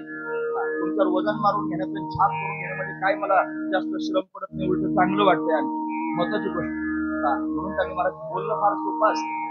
मला कल्पना सुद्धा येत नाही बायकोचा वियोग झाल्यानंतर कधी काय होईल, कल्पना सुद्धा करू शकत नाही. मुलाचा त्यांनी वियोग व्हावा, कल्पना सुद्धा होऊ शकत नाही. देवानं कृपा केल्यानंतर सगळ्या गोष्टी होतात. तुमच्यापैकी बऱ्याच लोकांनी कोंडाजी बाबांना पाहिलं असेल. कोंडाजी बाबा जिथं जिथं प्रपंचात त्यांनी हात घालतील, एखादं काम करण्याकरता तिथं हाताला मातीच सापडत, कुठंच यश आलं नाही, अपयशच यायला लागलं. मग लक्षात आलं, मी रोज म्हणतोय देवाला, तुझं करून घे, तुझं करून घे. देवच कृपा करतोय, बाकीचं सगळं बाजूला करतोय. ज्या दिवशी जीवनामधून सगळं जायला सुरुवात होईल ना, त्या दिवशी समजायचं देवानं कृपा केली. हे ऐकायला कठीण वाटतं, लक्षात भीती वाटते माणसात, मनात धक्का बसतो. यांचा वियोग झाल्यावर काय करू, कल्पना सुद्धा मनात सहन करू शकत नाही माणूस. पतीचा वियोग, पत्नीचा वियोग, मुलाचा वियोग, घरसंपत्तीचा वियोग, मान प्रतिष्ठेचा वियोग, वैभवाचा, संपत्तीचा वियोग, कल्पना सुद्धा माणूस करू शकत नाही. ही कल्पना सुद्धा वेदना देते. प्रॅक्टिकलाच बाजूला व्हायचं म्हटल्यानंतर काय होईल, खरं सांगतो, याच्यापासून प्रॅक्टिकलाच बाजूला झाल्याशिवाय परमात्म्याचं होता येत नाही. आणि जर होण्याचा प्रयत्न करत असाल तर नाटक करतात. नाटक करायचं नाही, ते नाटक देवाला कळतं, माझंही कळतं त्याला. हा महत्वाचा, फक्त नाटक करणे महाराज देवाला चळण होत नाही. मी नाटक करू नये. मी अंतकरणापासून भगवंताला म्हणावं, देवा असं म्हणावं ना, मला ते कृपा करेल, कृपेचा वर्षाव करेल. मला म्हणतात बहु आहे करुणावंत, आनंद फार करुणावंत आहे, फार दया त्याच्या अंतकरणात आहे, फार प्रेम त्याच्या अंतकरणात आहे. फक्त भक्तवत्सल त्याला म्हणलं जातं, करुणा सिंधू त्याला म्हटलं जातं, दयानिधान त्याला म्हटलं जातं, गुणनिधान त्याला म्हटलं जातं. तो असाच आहे. भक्तांना आपलं तर त्यांनी करतो आणि सगळं जग आपाप त्यांनी बाजूला जातं. देवाची ते खून आला ज्याची घरा, त्याच्या पडेची रा संसाराशी, देवाची ते खून करावे कोंडाळ, आपण वेगळे राहू नये, अशी त्यांनी अवस्था परमार्थाची तयार होते. ही अवस्थाच महत्वाची आहे. जोपर्यंत तयार होत नाही तोपर्यंत परमात्म्यापर्यंत जाताची आहे. हे परमात्म्यानं केलं तरच होऊ शकतं. तुका म्हणे कृपा केलेलं नारायण वर्म पडे खाया, त्यानं कृपा केल्याशिवाय वर्म त्याच्या हातात पडायचं नाही. त्याच्यासमोर बोललं पाहिजे आणि ते बोलण्याचा अधिकार तुम्हाला सगळ्यांना, फक्त बोलताना विचार करून बोला. जर काही विपरीत व्हायला लागलं तर देवाला दोष देऊ नका. आज तुम्ही त्यांनी म्हणाल चांगली हवा सुटलेली आहे, चांगलं काही वातावरण तयार झालेलं आहे, या वातावरणामध्ये त्यांनी मला तुम्ही म्हणून बसा, कीर्तनात देव वाचा असतो. तुमचं सगळं ऐकलंय, मग आपण तेच ऐकलं. मग बिगर कानाचं ऐकतो, तुमच्या मनातलं पण त्याला ऐकू येतं. कबीर महाराज म्हणतात, चिटे के पैर में घुंगरू बांधा वो भी अल्लाह सुनता है.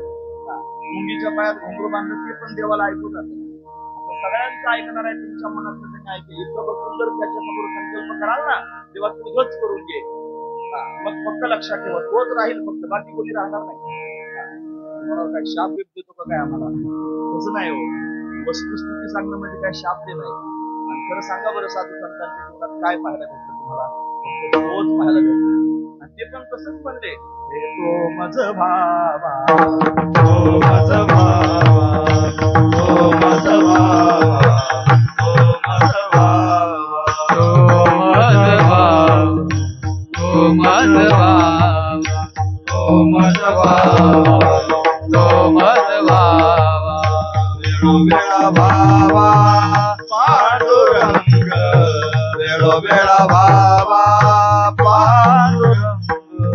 तो मज भावा, तो मज भावा, तो मज भावा, तो मज भावा, वेळोवेळा भावा पांडुरंग, वेळोवेळा भावा पांडुरंग. तो मज भावा, तो मज भावा, तो मज भावा, तो मज भावा,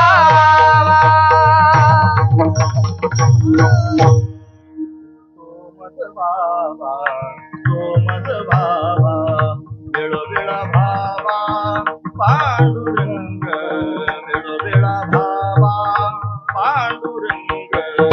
तो मज भावा,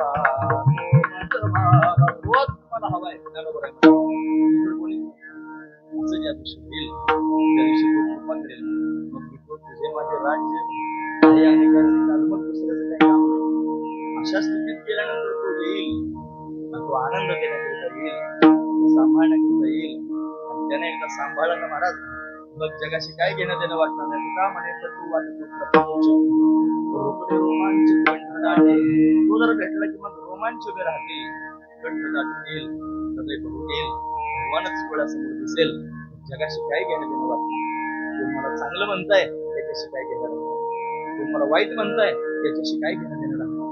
कोण माझ्या जवळ राहत आहे, कोण मला सोडून गेलंय त्याच्याशी काय घेणं देणं. हा सगळ्या गोष्टी महत्वाची गोष्ट आहे. फक्त तोच मला व्हावा अशी भावना अंतर्गतात निर्माण करून तुम्हाला महाराज काल्याचं कीर्तन करून काय सांगणार. मला वाटतं हीच काल्याची निवडणूक असली पाहिजे नाही. तुमच्या जीवनात जर असं नाही झालं तर देव कधी तुमच्यावर काला करायला द्यायचा. काला किती लोकांमध्ये होतो, दोन लोकांमध्ये, कोणाकोणात देव आणि भक्तामध्ये. मग देव कोणाबरोबर पण काला करेल काय. रस्त्याने चालणारे 4 खरकटे जमा केले त्याच्यावर देवाने काला केला असं होणारच. त्याच्याकरिता काला करण्याकरिता भक्त सुद्धा तसेच असले पाहिजेत, अनन्य असले पाहिजे. त्यांच्याजवळ काला. आता जर काला खायचा असेल तर आपण आधी भक्त झालं पाहिजे. आणि निवळ भक्त नाही, अनन्य भक्त झालं पाहिजे. निदान इथं बसल्यापुरती तरी अंतकरणात भावना तयार करा. नकोच बाकी जाऊ द्या, ते बायका पुढे मरू द्या, जाळ झाला असं म्हणा ना, जाळूने संसार पैसे असं म्हणा ना. इथं बसलं तरी म्हणा निदान. नाही तर इथून मंडपातून बाहेर गेलो जे होईल ते काय खरं असेल काय खोटं असेल. इथं बसून तरी म्हणाल तर लगेच परमात्मा प्रसाद देईल ना महाराज. प्रेमाचा महत्वाची गोष्ट आहे, तोच काल आहे. लक्षात घेण्यासारखी गोष्ट आहे.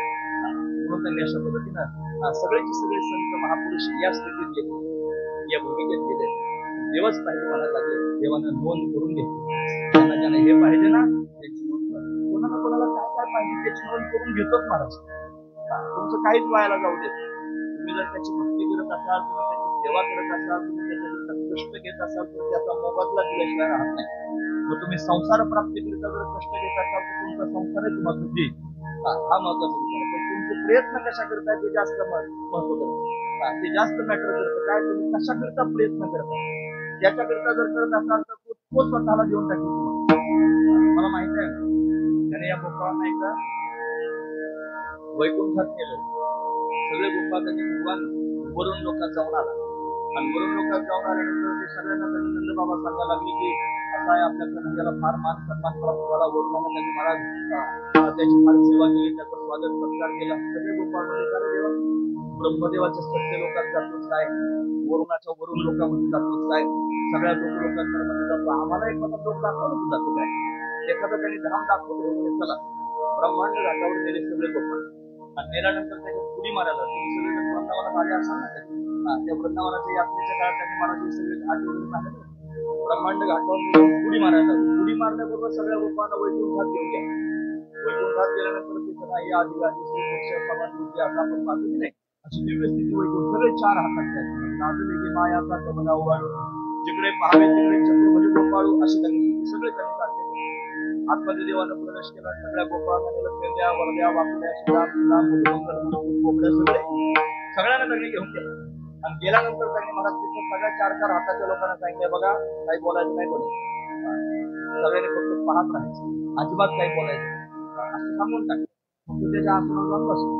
पेंद्यावर त्यानं धावत गेले म्हणजे एकटाच बसलं त्या आसनावर. मला बसू दे.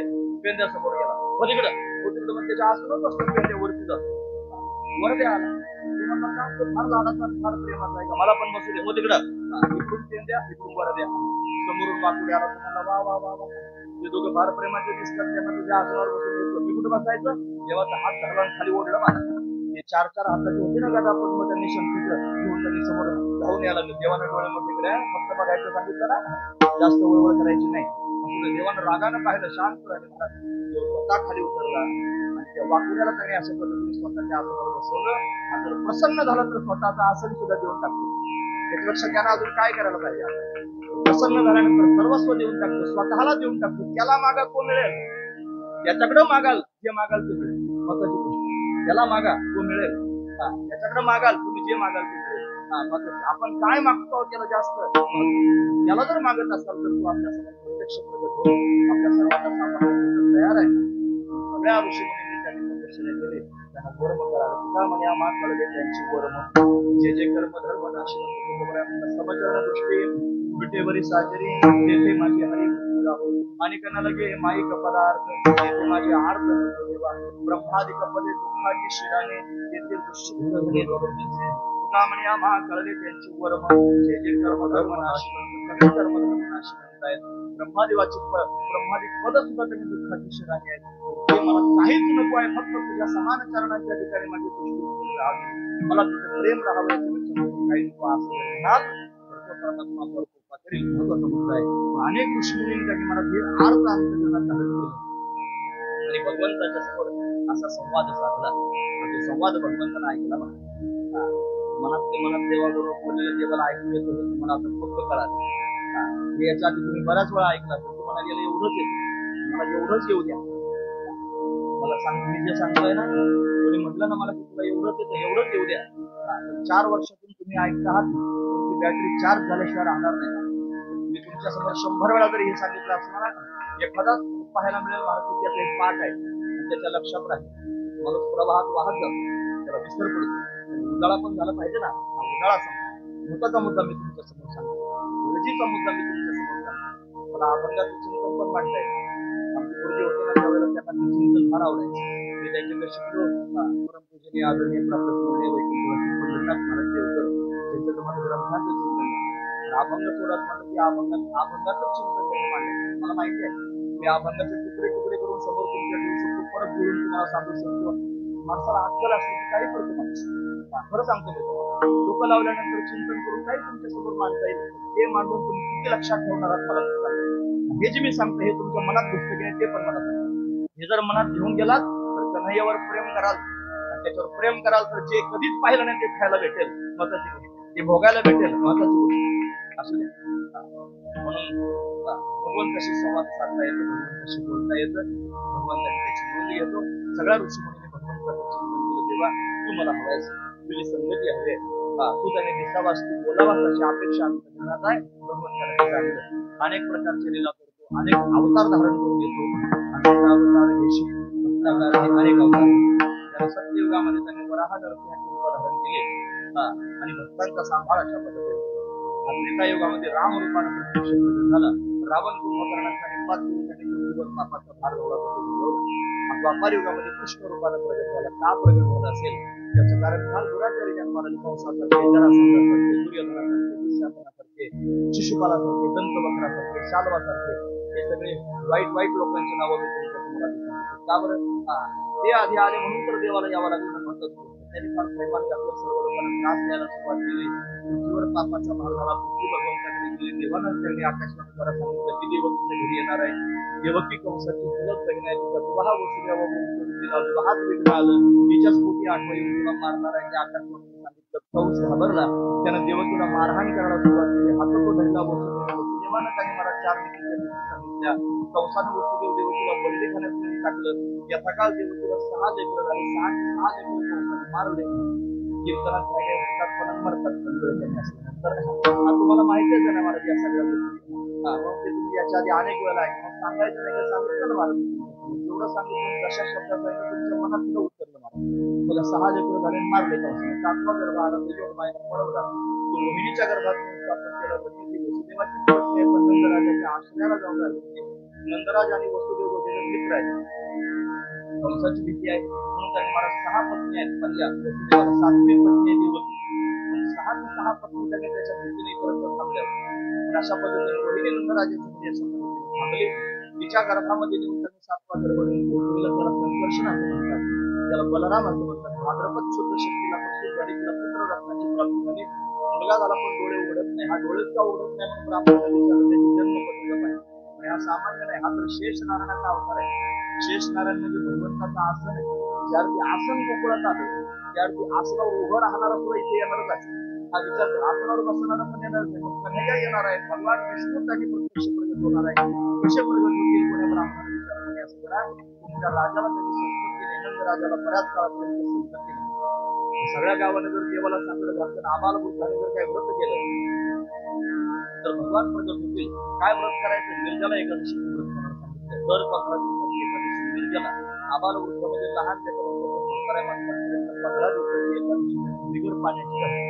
त्याचा परिणाम काय झाला असेल, यशोदा राणी गर्भवती तिकडे कंसाला त्यांनी म्हणत कळालं 7वा गर्भवती केला, त्याला फार आनंद झाला. त्याला वाटलं माझ्या भीतीने देवकीचे गर्भ कळून जायला.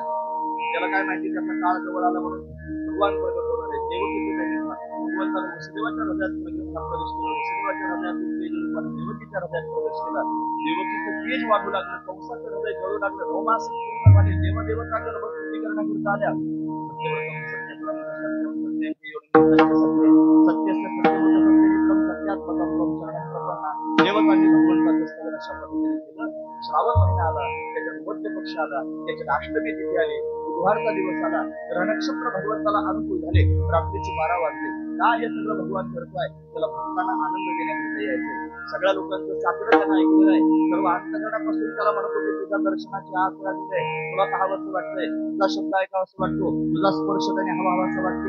या सगळ्या त्यांनी मनोरथांना पूर्ण करण्याकरिता परमात्मा प्रत्यक्ष होणार आहे.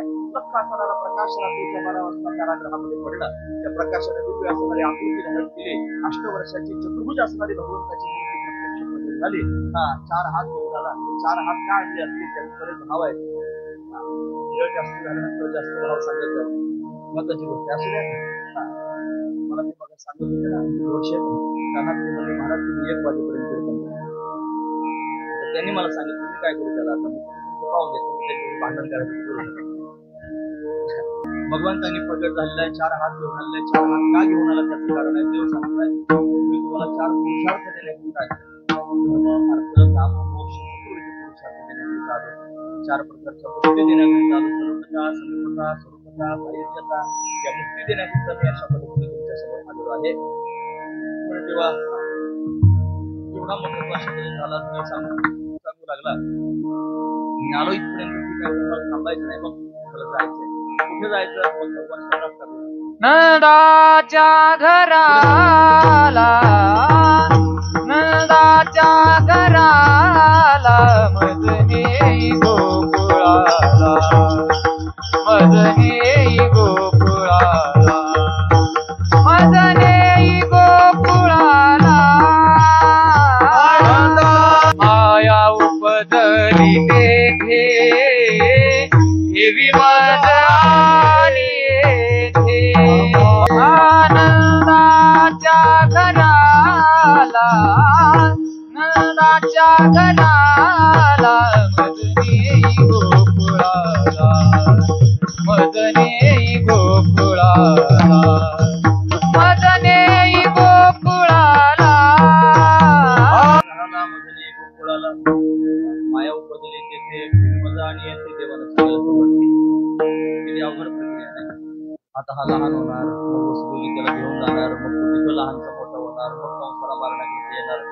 मग तुझ्या देवाला जर सगळं करता येत मग कंसाला हार्ट अटॅक आला असता, 2 मिनिटात कंस मरून गेला असता. एवढी झंझट कशाला घालायची? जरा गोष्ट त्याच्या मनात आल्यावर काही पण होतं ना, मग कंस एका मिनिटातही मारून टाकता आला असता. त्याला कशाला एवढ्या प्रक्रिया झाली? देवकीच्या गर्भात यायचं, मग प्रकट व्हायचं, मग मोठं व्हायचं, मग लहान व्हायचं, मग तिकडं जायचं, मग असं करायचं, मग कसं होईल? असं करण्यापेक्षा एका मिनिटात कंस मारता आला असता. हे का करतो मग त्यात नावायचं दिल्लीला त्यांनी ती जर त्याने केली नसती तर त्याने आज आपण त्याचं चिंतन या माध्यमातून केलं असतं का नाही? आपल्याला त्याचं चिंतन घ्यावं म्हणून त्यानं आपल्या सर्वांकरिता ही लीला करून ठेवलेली आहे. याच्यात त्याचा काय स्वार्थ नाही आणि त्याला काही अभिमान पण नाही. लीला म्हणजे काय हो? ज्या कर्मामध्ये कर्म करण्याच्या आधी कोणत्याही प्रकारचा स्वार्थ नाही आणि कर्म पूर्ण झाल्यानंतर कोणत्याही प्रकारचा अभिमान होत नाही, त्याला लीला असं म्हणावं. ते फक्त 2च करतात. 2 आहेत, देव आणि संत. काही स्वार्थ नाही, काही अभिमान नाही, मस्त आहे. भगवान लीला करतोय. त्यांना असं केलं. हे कोणी केलं? देवानं. काय करा देव कसा प्रकट झाला? चतुर्भुज रूपाने. तो कसा तेज रूपाना. काय आपण वर्णन करतो? कोणाचं वर्णन करतो? देवाचं. त्यानं जर लीला केली नसती तर वर्णन करण्याकरिता आपल्याला तरी भांडवल कुठं सापडलं असतं. हे तो आपल्याला भांडवल देत नाही. त्याचं चिंतन करण्याकरिता आपल्याला ही सुविधा त्यानं करून दिलेली आहे. तो त्यांनी चतुर्भुज रूपात त्याला सांगितलं मला जायचं, कुठं जायचं? नंदराजाच्या घरावर जायचं. तेव्हा मी एवढा मोठा आहे तिथं न्यायचं. भगवान मी सगळी मनशी रक्ष पाहाल सगळं मी करून ठेवलेलं आहे. सगळे द्वारपाल झोपले गेले. कुलप गळून पडले, दरवाजे उघडले. भगवान बाल रूपात प्रत्यक्ष प्रकट झाला. देवकीने त्याला मांडीवर घेतलं, स्तनपान करू लागली. पण त्या क्षणाला आठवलं कंसाला मग काय करायचं? सोडा सोडा मिठी लपवा लपवा जग घेतली घरी कंसाशी मिळेल माझ्या बाळाशी मारेल असं म्हणून तिने वसुदेवाच्या हातात देवाला देऊन टाकलं. वसुदेवानं भगवंताला उचललेला कमळापती पायची बंधने गळती बंधने गळून गेली द्वारपाल झोपले गेले. देवाला हातात घेऊन निघाले. टोपली जवळ आली. देवाला टोपली घातलं. डोक्यावर घेतलं. रस्त्यानं जाऊ लागले. तिथून पाऊस पडू लागला. यमुनेला पूर आला. वसुदेवाने घरात प्रवेश केला. नाकातोंडात पाणी जाणार वसुदेवाचे हे भगवंताला कळालं. चरणस्पर्श केल्यावर यमुनाचे वंदोली पलीकडे राज्याला गेले. यशोदा राणीच्या समोर त्यांनी कन्या प्रगट झाली की आपला मुलगा तिथे ठेवला. कन्या बरोबर कारागृहात आले. कन्येने आकांत केला. कंस धावत आला. तिला मारण्याकरिता तयार झाला. त्याला त्याने सांगितलं तुझं लागीमध्ये बदला माझा किंमय हातो म्हणला तू मला काय मारतो तुला मारणारा माझ्या आधी जन्माला तुला सांगून टाकलं. कंस भयभीत झाला. तिकडे परमात्मा प्रगट झाल्याची बातमी गोकुळवासी लोकांना कळाली. सर्व आनंद विभोर झाले. सर्वांना त्यांनी मला सगळ्या गोपिका त्यांनी एकमेकाला सांगतात. गवळण सांगते गवळणीला पुत्र झाला. यशोदेला यशोदेला मुलगा झाला. एक झाले एक पुढे सर्वजण त्यांनी वाटले जाते पुत्रवडे घेऊन अशा पद्धतीने वाटल्या निघाल्या. भगवंताला पाहण्याकरिता शृंगार करून सर्वजण येऊ लागले. खेळणा पाळणा पुत्रवडा आभूषण हे सगळं घेऊन त्यांनी मला गोप गोपी थोडी थोडीनं देवाला पाहण्याकरिता येतात. देवाला पाहिलं एवढं सुख मोकळं असं होताना झालं की त्या सुखाची मोजदाद करता येत नाही. महाराज सांगतात गोकुळीच्या सुखांत पार नाही लेखा अंत पार नाही लेखा अंत पार नाही लेखा. गोकुळीच्या सुखांत पार नाही लेका अंत पार नाही लेका अंत पार नाही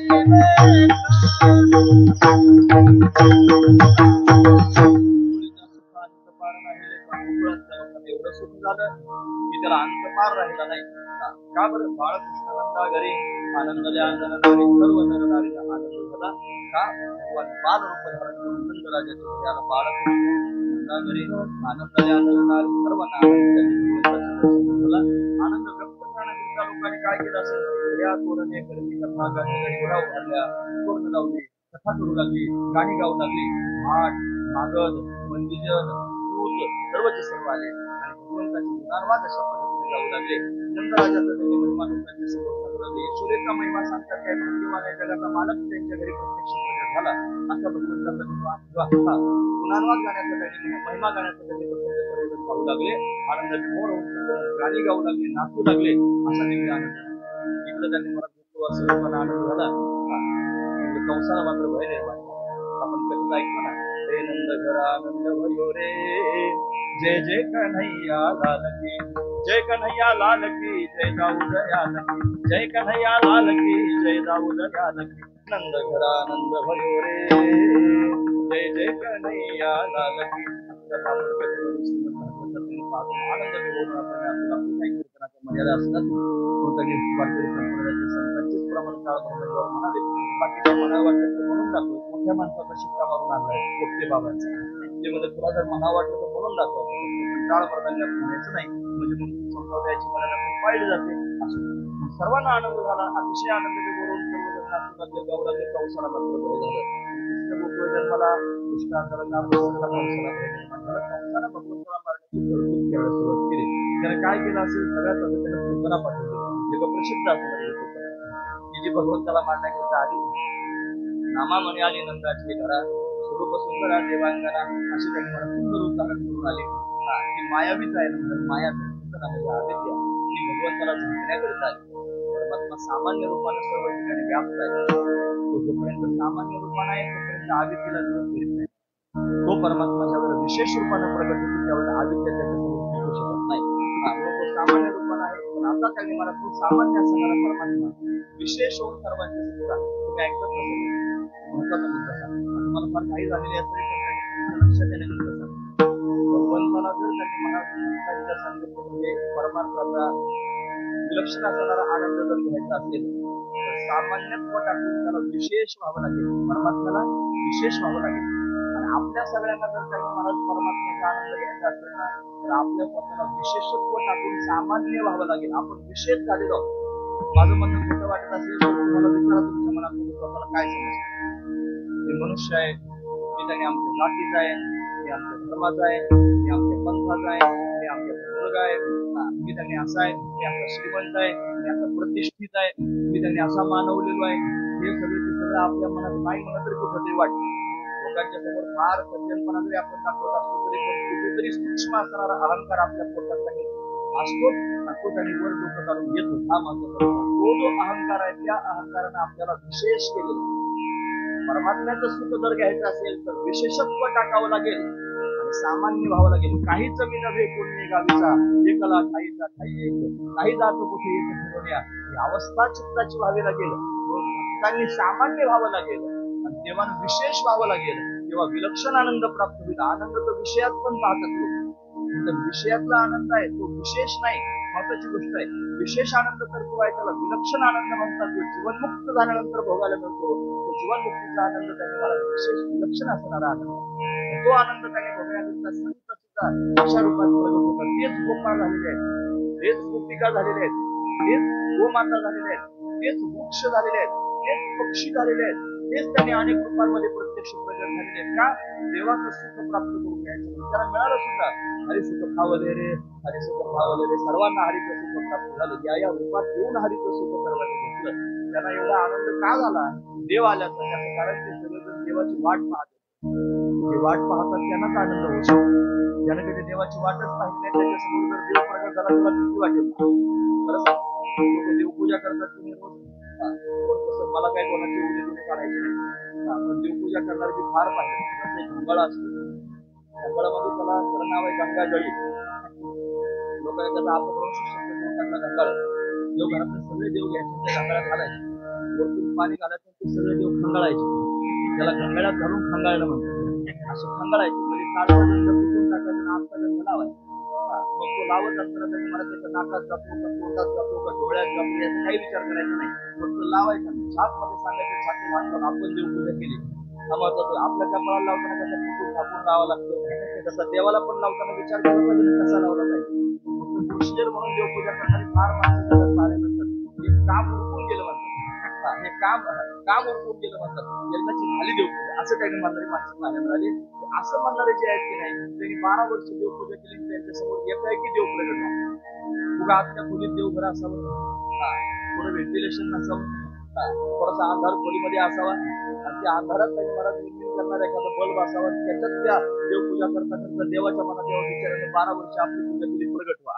त्याच्या मनात नाही ध्यानात नाही देव जर प्रगट झाला भूत म्हणून पळायचा नाही का? वाटलं पण पाहिजे ना देव यावा, वाटलं पण पाहिजे ना देव भेटावं म्हणून. त्याला वाटलंच नाही त्याच्या समोर प्रगट होऊन काय उपयोग आहे? त्याला कसा आनंद? रात्रंदिवस वाट पाहतोय. देवपूजा करतानाच मनात विचार करतोय पांडुरंगाला स्नान घालता आणि मला त्याला म्हणतात देवा कधी प्रगट होईल. आणि आयुष्य निघून गेलं मग काय करू? हे शरीर जर पडलं मग काय करू? इंद्रिय जर मावळली मग काय करू? तू त्यांनी प्रत्यक्ष प्रगट झाला पाहिजे. माझा मृत्यू यायच्या आधी तू आला पाहिजे. असं जोपर्यंत आपण म्हणत नाही तोपर्यंत प्रगट होणार नाही. अशी आस त्याच्या अंतर्गत आहे. त्याच्या समोर जर प्रगट झाला तर त्याला फार आनंद होईल. गोकुळ असं लोकांना का आनंद झाला त्याचं कारण ते अशा पद्धतीने त्याची वाट पाहते. कंसाला मात्र झालं त्याने पुतळाबाईला पाठवून दिलं. पुतळाबाईला मारण्याकरिता अशा पद्धतीने आले. विशेष रूपाने परमात्मा परमात्म्याने पुतळेचा उद्धार करून टाकला. सुशिली पुतळा येणे मोहिलेले किंवा सनकाधिकाची माने साहित्य स्वरूपी त्याला पुतणे जी विषाचे निस्तन पाणी मारू आले. विष घेऊन मारायला आली होती. तिचा उद्धार भगवंताने केला. हा कंसाला बातमी कळली. कंसाला महाबळ नावाचा असं पाठवला. महाबळ ब्राह्मणाच्या रूपात आला. ब्राह्मण भगवंताला अतिशय प्रिय आहे. चुकून सुद्धा ब्राह्मणाची निंदा आपण करू नये. ब्राह्मणाची काय कोणाचीच निंदा करू. निंदा करायचं राहिला असं थोडंच आपला दिलेलं होतं. त्यांनी निंदा कोणाची करू नका. ब्राह्मणाची तर अजिबात करू नका. भगवंताला ब्राह्मण प्रिय आहे. ते असे करतात तसे करतात. ते जे करतील ते करतील. जो करतो तोच भोगीत असतो. तुमच्या काय वाटेला आलेलं नाही. तुम्ही त्याच्यात काही विचारणा करण्याची आवश्यकता पण नाही. ते काय करतील त्यांच्या पद्धतीने पाहतील. पण त्याची निंदा करण्याची जबाबदारी आपल्याला दिलेली नाही. आपण न्याय निवाडा करण्याकरिता आलेलो नाही. म्हणून त्यांनी मला आपण कोणाची निंदा करायची नाही. भगवंताला ब्राह्मण प्रिय आहे. आणि मग त्यांनी अशा पद्धतीनं भगवंतानं त्याला मारलं नाही. मग काय केलं? विटंबिला भट महाबळवता दिले भेदान संत जानवे तुटले पंचांग फाटले दुर्गळाले ढोकणाचे नागवाच कंसाच्या समोर गेला. कंसाने जाऊ नकोस तर शत्रू पाळण्याकरिता गेलो होतो. मी ब्राह्मण वगैरे म्हणून जिवंत परत आलो. तू जर गेला तर तुझी गॅरंटी देता यायची नाही. कंसातून जाऊ नको. कंस काय ऐकणाऱ्यांपैकी होता का? त्यानं कागासूर पाठवला. कावळ्याच्या रूपात गेला देवाला मारण्याकरिता. देवाने त्याचा उद्धार करून टाकला. त्यानं बगासूर पाठवला. तो बगळ्याच्या रूपात गेला. त्यानं शकटासूर पाठवला. तो बैलगाडीच्या रूपात त्याने आला, त्याला दात मारले, देवाने त्याचा उद्धार करून टाकला. त्यानंतर कुणावर्त पाठवला दैत्यो नामना कुणावर्त चक्रवात स्वरूपेण महाराष्ट्र म्हणून त्यांनी त्याला मारण्याकरिता तो सोसाट्याच्या वाऱ्याच्या रूपानं वादळाच्या रूपानं त्याचा उद्धार करून टाकला. फक्त एवढंच करण्याकरिता आला का म्हणे नाही, तो संगती देण्याकरिता आला ना, महत्वाची गोष्ट आहे. फक्त यशोदेच्या अंगणात रांगू लागला, डाव्या गुरुगाने रंगली रंगनाथ कोणी आणि केला असे राखू लागला, रंगता रंगता उभा राहू लागला. एवढंच व्यक्ती मी काय सांगतो माहिती आहे का, असं खरं टाकून चालत नव्हता. ते म्हणतात 1 वाजेपर्यंत कीर्तन. मग तुमचे चेहरे काय म्हणतात? तुम्ही असं पाहिलं मी काय करायचो, मग आम्ही आता आवरून घेतो. म्हणलं नको, 12:30ला असं नाही वाजणार, चिंता करू नका. कीर्तन कारण हे पण देव त्यांना सगळ्या गोपाळांना घेऊन चोऱ्या करायला जात होता. दया दुधाच्या पाण्याच्या जाताना खडे घेऊन जायचे. ते खडे कशाला असायचे माहिती आहे तुम्हाला? फळाच्या पाठला मारायचे. फळा मारल्यानंतर तो पाठ जर बद वाजला, धुमाकडून जर वाजला ना, समजायची ते भरलेला आहे. आणि तो जर खन वाजून पुढे करून समजायची मोकळाच आहे. त्यामध्ये खडे मारून पाहिजे, मोकळा दुसरा की त्याच्याकडे जायचं नाही. जे भरल्यात प्रेमानं, जे भरल्यात भावनेनं, जे श्रद्धेनं, आपुलकीनं, आदरानं भरलेले माठ आहेत की नाही, तिथंच जायचं आणि तेच खायचं. मला दुसरं काही खात नाही, फक्त भाव खातो. तुम्हाला जर तुम्ही विचारा तुमचा देव काय खातो, छातीला हात लावून सांगता आमचा देव फार भाव खातो. दुसरं काही खातच नाही, मला भावाशिवाय काही खातच नाही. घोर प्रेमाचा मुख्याला प्रेम त्यांनी त्याला अपेक्षित आहे. भावच देवाला भावाची कारण अशी अनेक प्रमाणे मला सांगता येईल. असू द्या, जास्त त्यांना लांबवायचं काही काम नाही. स्पीडने सांगता येतं, तुम्हाला कथा पण कळाव्यात, जास्त कळाव्यात, तुमच्या चित्तात देवाला दुसरीकडे हालचाल करायला जागाच नाही राहिली पाहिजे. असं कीर्तन करावं. त्याला दुसरं काय आठवायच्या आतच तिसरं सांगायला सुरुवात केली. त्याच्यावर खेळून राहतो. तो त्याच्यावर काय झालं असेल, त्याला या त्यांनी रांगू लागला. कसा रांगतोय म्हणजे सर्वेच राहते. डाव्या गुडघ्याने रांगत रंगणी रंगनाथ रांगता रांगता उभा राहू लागला. वर आता चालू लागला, चालता चालता पडू लागला. मग त्याला त्याच्या पायात पैंजण आहे, त्याच्या कंबीला त्यांनी अशा पद्धतीने साखळी कंबीला त्यांनी बांधलेली आहे. छोटासा पितांबर सुंदर आहे, त्याला अशा पद्धतीने सावळा कुमार असा त्यांना माथा बाबर होते असा त्यांनी मला सुंदर ठुमक करून त्यांनी चालतोय. घरातच लीला करतोय, अनेक प्रकारचे लीला करू लागला.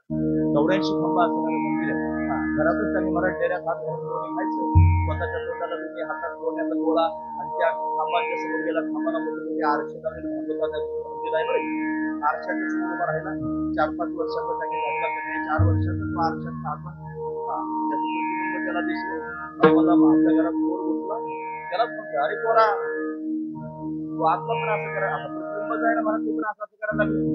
आमच्या घरात घुसतो असं मला बोट दाखवतो, मला बोट दाखवतो, काम माझ्या आईला घेऊन येतो. धावतच केलं, मैया काय रे का हा आपल्या घरात चोर शिरला म्हणे. तू काय चोर, तुझ्या पोटावर भरून बोलत आणलं, तू काय म्हणे चोर. स्वतःच आरशाच्या समोर उभा राहिला आणि आईला दाखवते हा बघतो. ऐसा पुराण प्रसिद्ध चोर, यशवनाम्याचा दातार, असं त्यांनी हा पुराण प्रसिद्ध असणारा चोर, पुराणात प्रसिद्ध असणारा चोर आहे.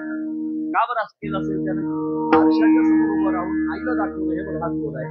तात्पर्य असेल आई म्हणजे या यशोदा, त्या आरशामध्ये स्वतःला दाखवलं म्हणजे तात्पर्य असं आहे की भक्तीलाच स्वतःचं दर्शन घडून देतो, दुसऱ्या कोणाला घडत नसतंय.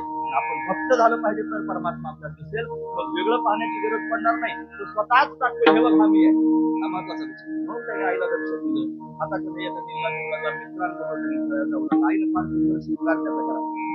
मला पहाटे जागा करावं जागो म्हणून त्यारे नाही यानं जागा मग त्याला स्वतःच्या हाताने स्नान करा.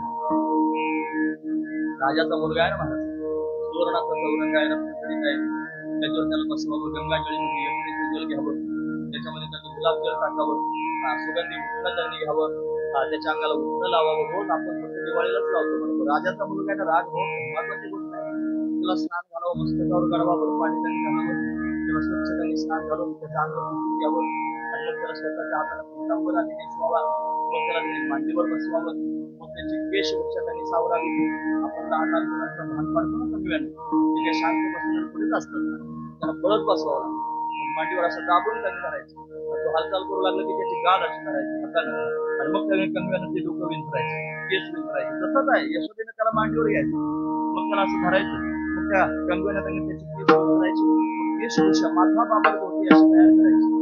स्वतःच्या हाताने त्याच्या कपाळाला मध्ये किती चंदन लावायचा, त्याच्यावर केशराची उडी द्यायची, त्याच्या डोळ्यामध्ये काजळ अशा पद्धतीने घालायचं. हा, आणि त्याला दृष्ट लागू नये म्हणून कुठेतरी गालाला काजळाचा एक ठिपका अशा पद्धतीने करून द्यायचा. त्याच्या गळ्यामध्ये सुंदर असणाऱ्या माला आभूषणं त्यांनी घालायचे. मनगटे आहेत, दंडामध्ये बाजू आहेत. हा, त्याच्या गळ्यामध्ये शेला घातलेला आहे, कानामध्ये सुंदर कुंडल आहेत. आधी सुंदर असणारा कन्हैया, त्याचा शृंगार आईने केलेला. मग त्याला मांडीवर त्यांनी बसवायचं, हातात लोण्याची त्यांनी वाटी घ्यायची, त्याला पोटभर लोणी खाऊ घालायचं. त्यानं लोणी खाऊन फिकर देत असताना ऐकलं तरी केलं पाहायचं. मग हळूच म्हणायचं, भैया माझ्या मित्रांना उचलायला जाऊ. मग आईनं म्हणायचं जा जा. म्हणलं की फार आनंदानं जायला सुरुवात करायची. त्याच्या हातात बासुरी द्यायची, ती बासुरी कमरेला त्यांनी ठेवायची. आईच्या समोरच म्हणायला सुरुवात करायची. धावतच गावामध्ये अशा पद्धतीने प्रवेश करायचा. मोठ्या मोठ्यानं गोपाळांना हाका मारायची. पेंड्या, वरड्या, वाकुड्या, शिगा, मंगल, मनसुख, कोवड्या सगळ्या गोपाळांनी भगवंताकडे त्यांनी पाहायचं. भगवंताच्या दिशेने धावायला सुरुवात करायची. आरडाओरडा करून देवानं सांगावं, का सांगावं त्याचं कारण सगळा गाव जागा करायचा म्हणून सगळ्या गावातल्या लोकांना कळवून मी आलोय. आता ते सगळे हकाम टाकून गोपाळ गोपिका सर्वजण भगवंताला पाहण्याकरिता कोणी ओट्यावर, कोणी गच्चीवर, कोणी खिडकीत, कोणी दरवाज्यात त्यांनी येऊन उभं राहावं. डोळे भरून भगवंताला पाहावं. सर्व मला पाहतायत असा विचार करून यानं पण त्याला तुम्ही त्यांच्याकडे पाहावं. त्यांच्याकडे पाहून त्यांना हसायला सुरुवात करावी. त्या सर्वांचं चित्त येणं आकृष्ट करून घ्यावं. तुकामध्ये छंदे येणे वेधिले गोविंदे, सर्वांना वेद भगवंताला लावला ते कधी विधुलावे पैसेची घडवणे. प्रत्येकाच्या अंतकरणात भाव निर्माण व्हावा. किती गोड असणारा हा कन्हैया आहे, त्यानं आपल्या घरी सुद्धा कधीतरी यावं, आपल्या घरचं सुद्धा कधीतरी कोणी खावा. असं गोपिकांच्या मनामध्ये भाव निर्माण व्हावेत. ज्या गोपीच्या मनामध्ये अंतकरणापासून भाव निर्माण झाले आहेत, त्या कन्हैयानं त्या गोपीच्या घरी जाण्याचा निर्णय करावा. महत्वाची गोष्ट, सगळ्या गोपाळांना बरोबर घ्यायचं, यमुनेच्या काठावर जायचं, अनेक प्रकारची खेळ त्यांनी खेळायला सुरुवात करायची. खेळता खेळता एक दिवशी सगळ्या गोपाळांकडे कन्हैया पाहू लागला आणि पाहता पाहता त्यांनी म्हणत त्याच्या मनातील विचार सगळे गवळ्याच्या घरची मुलं आहेत. घरी भरपूर दही दूध तुकडोणी सर्वांच्याच घरी आहे, आणि तरी पण मरतुकडे झाले उत्पत्तीच्या कार्यगोपाळांना घरी खायला मिळत नाही का? म्हणले देवा, आमच्या घरचे लोक त्यांनी सगळं नवनीत बाजारात विकायला घेऊन जातात. आमच्या घरी फक्त ताकद आहे खायला, पण आमची प्रकृती अशी. ते म्हणला सगळ्या गावातल्या लोकांना सांगतो, सगळ्या गावातल्या लोकांना सांगणारे तुमच्या मुलांना ते बरोबर खाऊ द्या, मग बाजाराला विकण्याकरता न्या. लोकांनी ऐकलं नाही, महाराष्ट्रामध्ये कोण फार वाईट आहे आणि जर घरी काही ठेवलं त्याला जर कळलं तर आम्हाला दंड देईल. पण त्यांनी कोणी ऐकलं नाही. मग भगवंतानं फक्त गोपाळांना एकत्र बोलावलं आणि गोपाळांच्या समोर सांगायला सुरुवात केली, आलं तरी याले लागे अवघे माझ्या मागे मागे आधी देतो पुढे म्हणाल तोपर्यंत खायला देतो. हळूहळू आला, कोणी कोणाशी न बोला असे नियम त्यांनी भगवंताला सांगितले. गोपाळ सगळे सज्ज झाले. काही गोपाळ घरी आले म्हणे, देवा तू चोरी करून खाऊ घालणार आहेस, आम्हाला चोरी करणं योग्य वाटत नाही. देव म्हणून लोकांच्या घरी नाही, आपल्याच घरी अशा पद्धतीने चोऱ्या आपल्याला करायच्या आहेत. आपल्या सगळ्या मुलांची नंबर लावायची, आज तुझ्या घरी उद्या तुझ्या घरी असं सर्वांना सांगू लागला. सगळे गोपाळ संध्याकाळची वेळ येतील, घराची कडी उघडी करून ठेवायची, आम्हाला आतमध्ये घेऊन जायचं, कुठे त्यांनी माठ ठेवलं ते दाखवायचं, पोटभर आम्हाला त्यांनी दही दूध तुकडून खाऊ घालायचं आणि मग त्यांनी हळूच आम्हाला बाहेर काढून द्यायचं. आतून कडी लावून द्यायची. दुसऱ्या दिवशी पेपरला बातमी द्यायची, दरोडा पडला. घरमालकाने त्यांनी महाराज चोरांना घरात न्यायचं, तिजोरी दाखवायची, माल काढून द्यायचा, मग बातमी द्यायची. याला काही थोडी थोडीच म्हणतात, अशी तरी त्यांनी होणार नाही. म्हणे साठा घाटे त्याने नका भरू पोटे, घरी त्यांनी तुमच्या घातच आहे, त्याला पोट भरत बसू नका, माझ्या बरोबर त्यांनी त्याला पोटभर खायला देतो असं भगवंताला सांगितलं. सगळे गोपाळ सज्ज झाले. काय काय सामग्री घ्यायची सांग देवा. सांगितलं थोडीशी खडे घ्या, छोटे छोटे, थोडी वस्त्रगाळ केलेली माती घ्या, थोडीशी सराटी आपल्या बरोबर घ्या आणि माझ्या बरोबर चला. कशाला रे देवा एवढं सगळं बरोबर घ्यायचं? मग सांगितलं ते त्यांनी महाराज ती माती आहे ना, ती माती अशा पद्धतीने बरोबर घ्यायची. जर गोपिका आपल्याला पकडण्याकरिता आल्या, लांबूनच ती वस्त्रगाळ केलेली माती त्यांच्या डोळ्यात झुकून द्यायची. त्यांच्या डोळ्यात माती त्यांनी गेलेली गेली की त्या डोळे थोडं थांबतील, आपण डोळ्यात पळून जायचं, त्याला डोळ्यात धरून झोपून असं म्हणतात. की तेव्हापासून देवानं सर्वांना शिकवलेलं आहे. तर अशा प्रकारे देवाची गोपी जर त्यांनी चष्मा घालून आली, मग काय करायचं? तिच्या डोळ्यात माती जाणार नाही ना, मग काय करावं? म्हणून देवाने मग सांगितलं असं करा, खडे आहेत छोटे छोटे ते टाकून द्यायचे. ते खडे त्यांनी टाकून दिले की त्या खड्यावरून घसरून पडेल. पण एखादी त्याच्यावर उठून जर पडू लागली, मग काय करायचं? म्हणजे त्यांनी सराटी टाकून द्या. मग ती त्यांनी महाराज अशा पद्धतीनं पायात काटा मोडला की थांबेल, असे अनेक प्रकारचे प्रयोग केले. सगळ्या गोपाळांना बरोबर घेऊन जाऊ लागला आणि गोपिकांच्या घरी त्यांनी ज्या गोपीच्या मनात भाव निर्माण होतात याला यावं आणि आपल्या घरचे घरी खावं, तिच्याच घरी जाऊन त्यांनी अशा पद्धतीने चोरी करू लागला आणि भरपूर त्यांनी खात होता. दही दूध तुकडोणी, त्याच्यानंतर माठ अशा पद्धतीने करून टाकावे, त्या दुधाचा रबडा करून टाकावा. गोपिकांनी पाहावं, पाहती गवळणी गवती पालती म्हणती नंदाची आमोरे, आधी चोरी केली खरे, दयाविन हे नासी नवे दुसरे आईचे, असं त्यांनी सगळ्या गोकुळामध्ये होऊ लागला. कन्हैयाचं त्यांनी गाणं घेऊन गोपीना येऊ लागल्या आणि कन्हैयाचं गाणं यशोदा मैयाला सांगू लागल्या, यशोदे तुझ्या कन्हैयाला काही समजून सांग, आमच्या घरात नवीन चोरी करण्याकरिता येतो, तिनं मान्य करू नये बाळ सगुण गुणाचे गाणे, बाळ दिसले गोजीरवाणी काय सांगतात आराने गोकुळ जाणारी 5 वर्षाची माझे बाळ अंगणी माझ्या खेळे, तिनं कबूलच करू नये आणि कन्हैयाला मात्र चोरी केल्याशिवाय राहू नये. गोपाळ कन्हैया अशाच पद्धतीने करत होता. हा सुंदर दिसत होता, मोर मुकुट मस्तकावर फिरून दिसत होता. सगळे गोपाळ भगवंताच्या अवती होते. रोज दही दूध कोणी खायला मिळत होतं. संतुष्टी गोपाळांच्या अंतर्गतात झाली होती आणि भगवंतांना पाहून गोपाळ संतुष्ट अवस्थेमध्ये त्याच्याशी कृतज्ञतापूर्वक त्यांनी बोलत होते, तेव्हा आजपर्यंत त्यांनी मला घरात राहत होतो, घरचे लोक आमच्याकडे दुर्लक्ष करत होते, ज्या संगतीत आलो आणि ज्या संगतीत आल्याच्या निश्चित अवस्था प्राप्त झाली. आता त्यांनी गोड असताना सुरुवात कुटुंबावर करून सांगितलं, तुझी आहे संगती, तुझी आहे संगती, तुझी आहे संगती, तुझी आहे संगती, तुझी आहे संगती,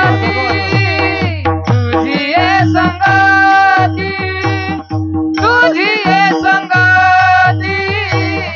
तुझी आहे संगती, तुझी आहे संगती, तुझी आहे संगती,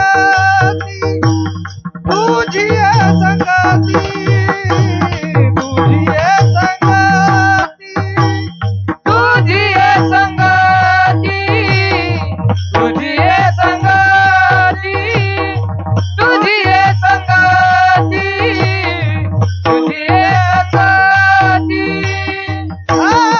आलिया मुजीनी चिंती, आलिया मुजीनी चिंती,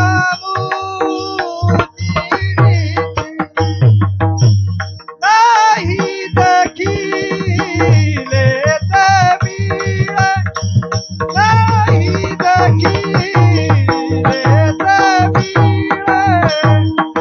आलिया मुझी निश्चली, आलिया मुझी निश्चली, नाही देखिले देवीरे, नाही देखिले देवीरे. तुझी संगती, झालिया मोजीनी चिंती, झालिया मोजीनी चिंती, झालिया मोजीनी चिंती, तुझी संगती, आलिया मुझी निश्चली, आलिया मुझी निश्चली, आलिया मुझी निश्चली.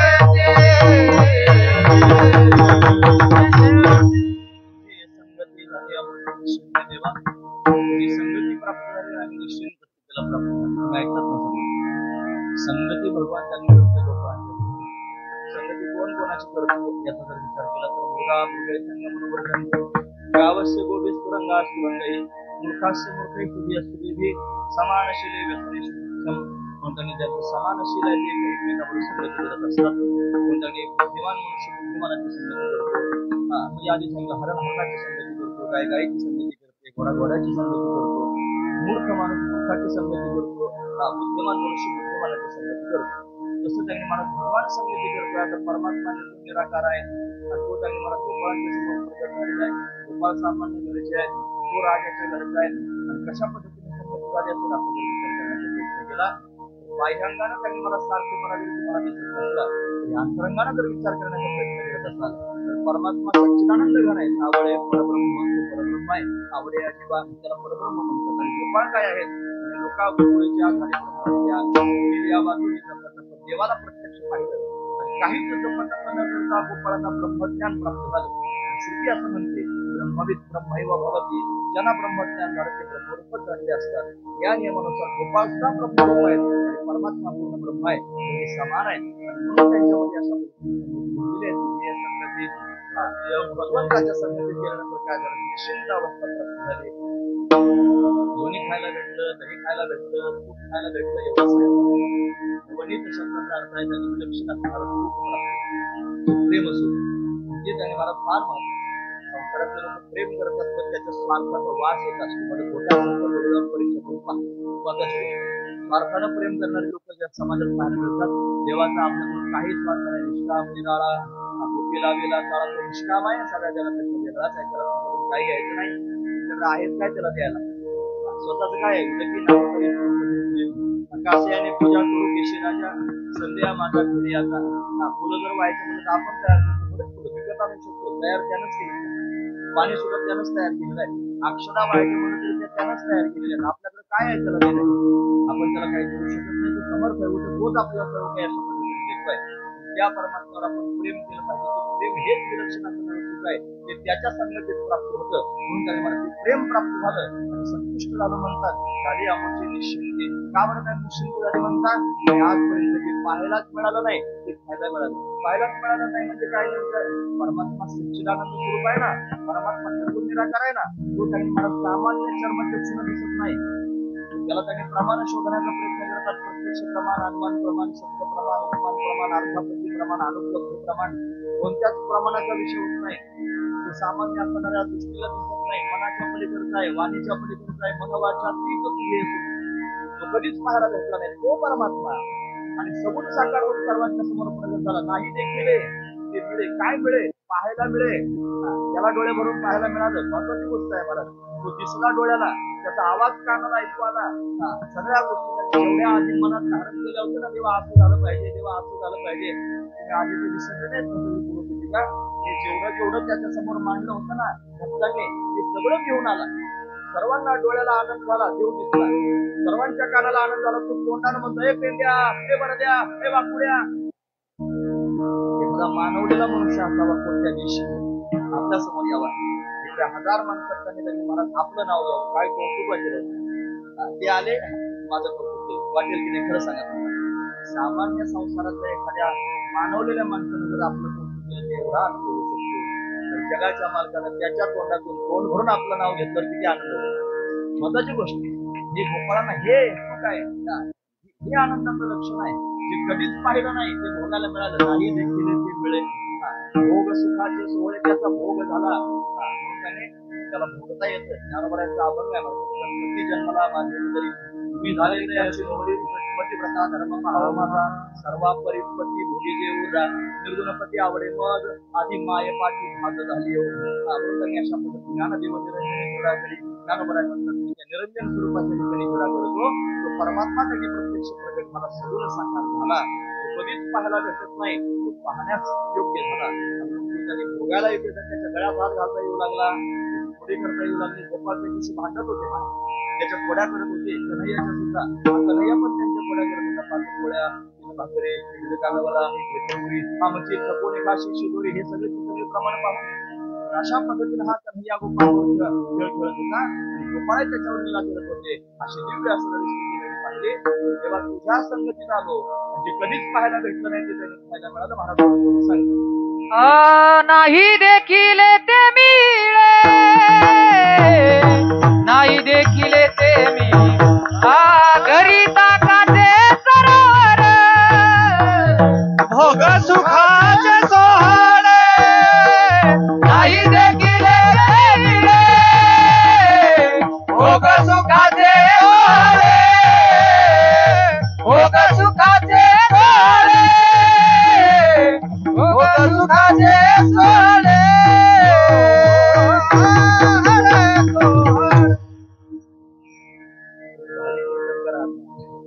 तुम्हाला या सगळ्या गोष्टी आपोआप क्लिक झाल्या पाहिजे. असं गरज आहे त्याची.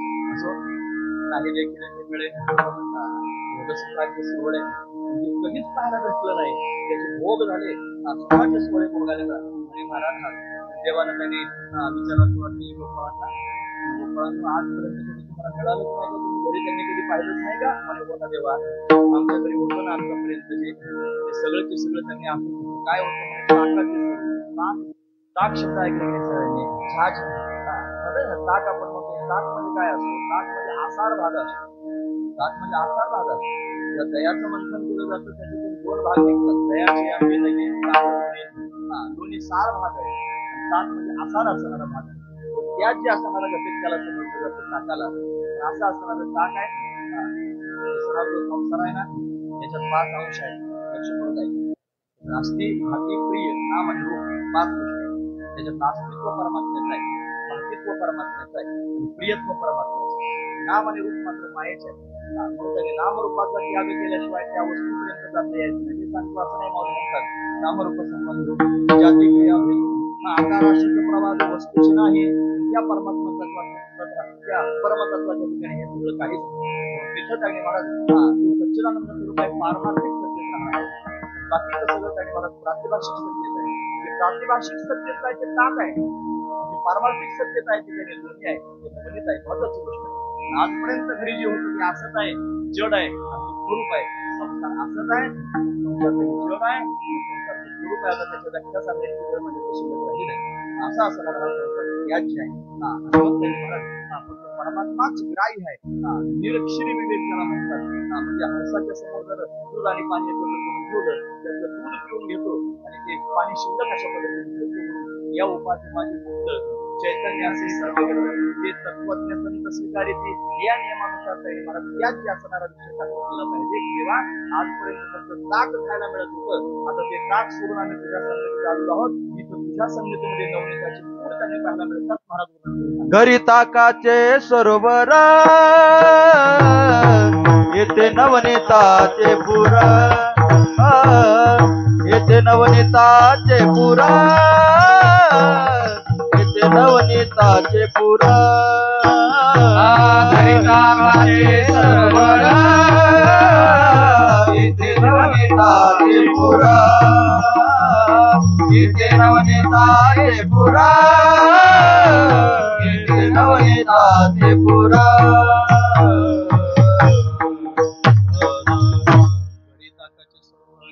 येथे नवनीताचे पूर्व सरोवर म्हणजे फुलदा सांगितले. तुम्ही ऐकतात असं ऐकायला लागलं थोडं अंगावर उडून घेत जायचं आणि मग घरचं आठवायचं. घरी खरंच काय काय आहे सगळं सांगत नाही. मला रात्री मग 1.25 लाखाची असते सांगते सगळं ते कधी सांगायचं नाही. मला घरात अनुभव आहे. घरात कोणीतरी फुसफुस करतो कोणी सांगत नाही. महाराज खरं सांगतो मी तुम्हाला. ते काय लोकांच्या समोर सांगायचं असं थोडं हा महत्वाचा विचार आहे. असतो मात्र सगळीकडे किती नाही म्हणत आत्मपरीक्षण करून बघा. एखादा गोष्ट राहतो की त्याच्या आरती ओवाळी जातात रोज. नाहीतर मग आरती तर ओवाळ्यात जातात ना. सर्टिफिकेट असतात ना. खरंच तुला मुलं बाळ सर्टिफिकेट मुलगा सर्टिफिकेट देतो. काय केलं आमच्याकडचं बाप्पा हात तुझ्या नरड्यात घातला तरी कोर्टात निघाला असं म्हणणारे आहेत महाराज लोक. काय केलं तुम्ही आमच्याकडचा? माय बापाला प्रश्न विचारतात. बायको प्रश्न विचारते तुला काय करता आलं जन्मावर सांग. मुलं त्यांनी प्रश्न विचारतात. धामधूम करणारे सुद्धा पाहिले महाराज. सांगत नाहीत म्हातारे. नाहीतर लाथा घालतात. आता तुम्ही जाऊन बघा. आम्हाला जास्त फिरावं लागतं. फिरून या सगळ्या गोष्टी दिसतात महाराज. हे पण जगाच्या समोर कधीतरी सांगितलं पाहिजे. ज्यांच्याकरता जन्म त्यांनी घालवला जातो ते शेवटी असं सतत करून देतात. भीष्माचार्यांनी दुर्योधनाच्या बाजूने युद्ध केलं. युद्ध त्यांनी करत असताना 99 त्यांनी असं कौरव मारले झालं. भीष्माचार्यांच्या समोर त्यांनी उभा राहिला. दुर्योधन मला आमचा त्यांच्या बाजूने युद्ध करतात लाज वाटत नाही. शब्द आहेत दुर्योधनाचे. हे सर्टिफिकेट आहे भीष्माचार्यांना दिलेलं.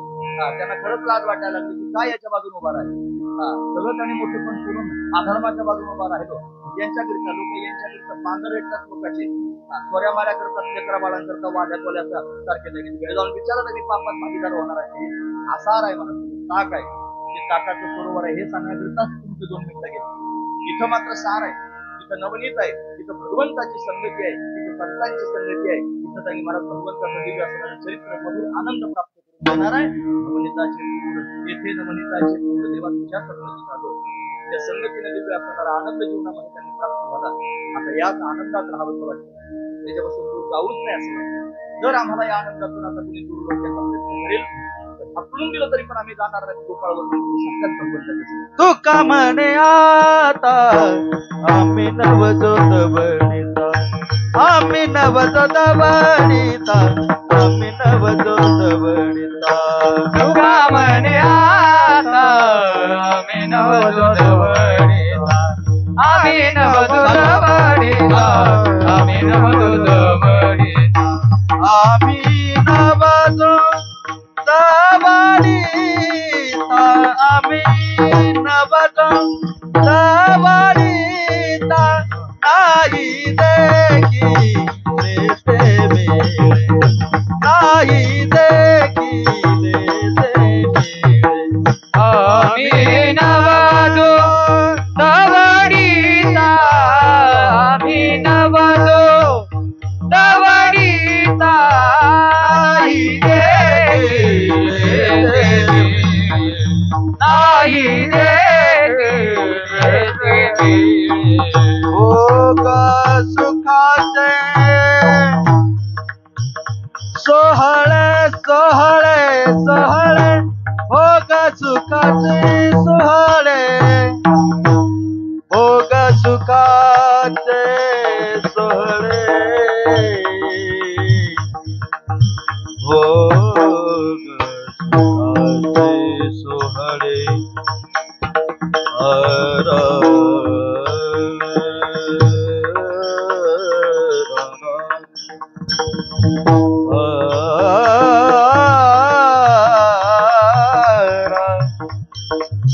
भोग सुखाचे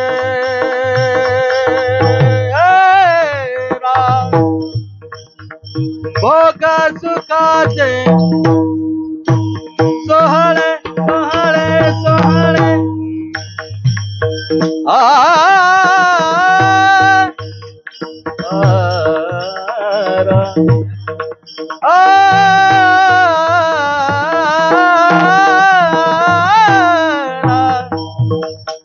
भोग सुखाचे सोहळे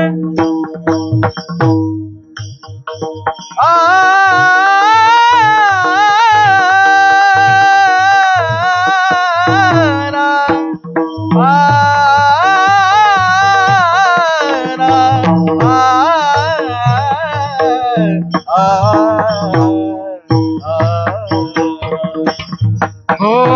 सुखाचे सोहळे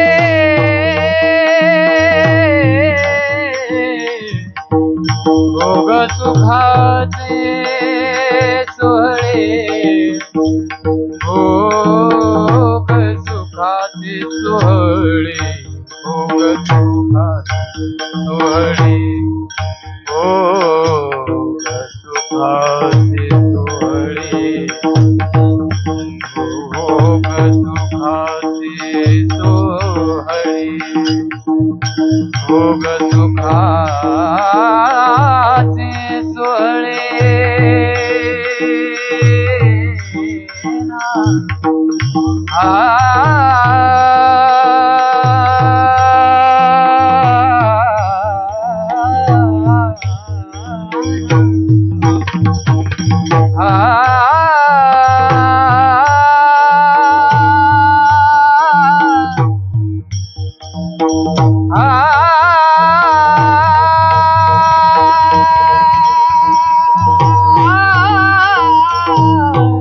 भोग सुखाचे सोहळे सोहळे सोहळे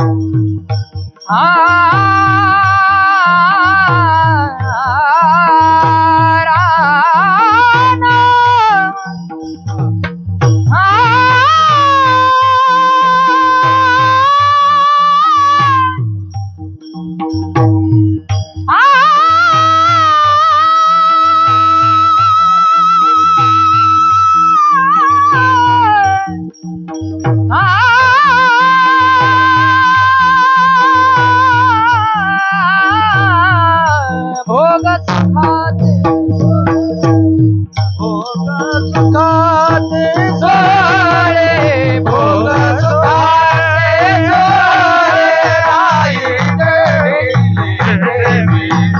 नाही देखीले ते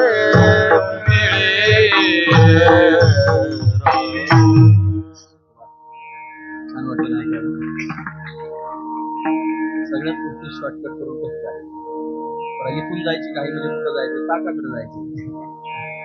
हे सोडून जर घरी जायची काही असेल मनात तर नक्कीच टाकायची आस लागलेली आहे, असं म्हणायला काही हरकत नाही. थोडं सगळ्या ठिकाणी शॉर्टकट करण्यापेक्षा याचा आनंद घ्या.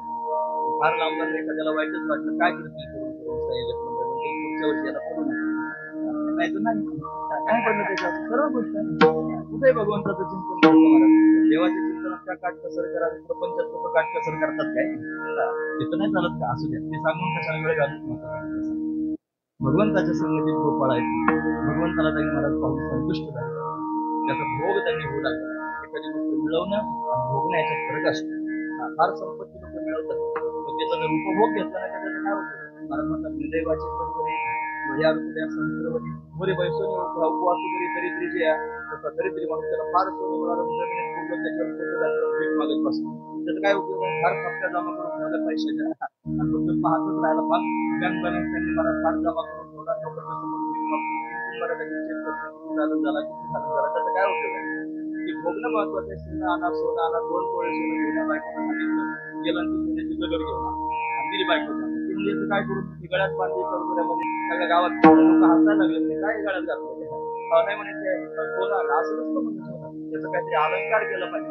पुन्हा सोनाराकडे नेलं सुंदर असं मला हार तयार केला नेकलेस तयार केला तो गळ्यात घातला मग सगळे लोक विचार काय छान दिसतो नाही. सोनं गळ्यात घातलेलं समाधान नाही सोन्याचा अलंकार केलेलं समाधान आहे. निर्गुण परमात्म्याला जाणण्यात समाधान नाही सगुण साकार होऊन त्याच्यावर खेळण्यात समाधान आहे. हा महत्वाचा विचार आहे. तो परमात्माला भोग सुखाचे सोहळे तुझ्या संगतीत आम्ही आलो देवा आता नवदो म्हणजे मुक्त होणार नाही मोक्ष त्याने नकोच आम्हाला तुझ्या संगतीचा आनंद घ्यायचा आहे.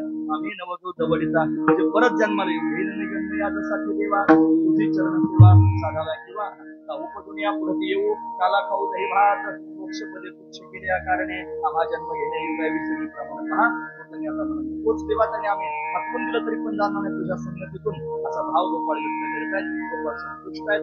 गोपिका मात्र त्याने गाणं घेत आहेत. मग यशोदेने सांगावं त्याला पकडून दाखवा सगळ्या मुलीने याला पकडण्याचा प्रयत्न केला पण हा कसाही लोकांच्या हाताला हा ब्रह्मविद्येचा जनिता तुम्ही असे करू पाहता तो कैसा येईल हातात जाणारी कोणाच्या हाताला सापडेना बांधण्याचा प्रयत्न केला तर बांधायला जाईना सर्वांना प्रश्न करू लागला आधी खोड्या करत होता आता खोड्या करू लागला. सगळ्या खोड्या मला सांगायच्या नाहीत सांगायला लागलं तर जन्म संपून जाईल त्यापेक्षा माझ्यासाठी कितीतरी बाबा संपून जातील पण त्यांनी मला भगवंताच्या खोड्या संपायच्या असं त्यांनी भगवंताची लिला दिव्य असं म्हणलेला आहे. हा खोड्या करू लागला तो त्यांनी मला गोपिकांच्या घरात बसवायला गोपिका काराला सांगायला त्यांचीच खोडी करून त्यांच्याच घरात उठून यायची त्यांच्याच तोंडात लावायची पळून जायचं. मग त्यांनी पुन्हा कारण घेऊन आल्यानंतर त्यांच्यावर ढकलून द्यायचं अशा अनेक प्रकारचे चिमटे घेऊन लागला पोरांना. माझ्या घरी घरानं सांगायचं यायचं काय त्यांच्याच घरात जायचं पोरांना चिमटे घ्यायचं 3 तास पोरांना हो करायला सुरुवात करायची. त्याचा आवाज त्यांनी ऐकू आला की मी विचारायचं कोणी का बरं बाळ रडतो कन्हैयानं चिमटा घेतला. त्या बाळाला विचारायचं का रडतो कन्हैयानं चिमटा घेतला. रस्त्याने जाणाऱ्या लोकांना कन्हैयाचं चिंतन घरातल्या लोकांना भोंगा वाजतो त्यांना कन्हैयाचं चिंतन बाळ त्यांनी रडतंय त्याला पण कन्हैयाचं चिंतन स्वतःचं चिंतन सगळ्यांकडून करून घेण्याकरिता अशी चिंते घेत असतो. आपल्याला अजून घेतलं नाही म्हणून आपण चिंतन करीत विनंती करावी देवा तू आम्हाला पण एखादा चिंता घे रात्र चिंतन करतो अशा पद्धतीने खोड्या करत होता. कोणाच्या ते गायी सोडून दिल्या त्याच्यावर गाढवं घेऊन मारले त्या गाढवानं लाच मारली महाराज ती गोपिका एका बाजूला जाऊन पडली बाकी एका हातच मोडला सांगायला गेली यशोदे बोल म्हणे माझा हात मोडला पण हॉस्पिटलला जा त्याला प्लास्टर कर माझ्याकडे सांगायला आली म्हणे तुझ्या मुलं मोडला अशा खोड्या करतोय.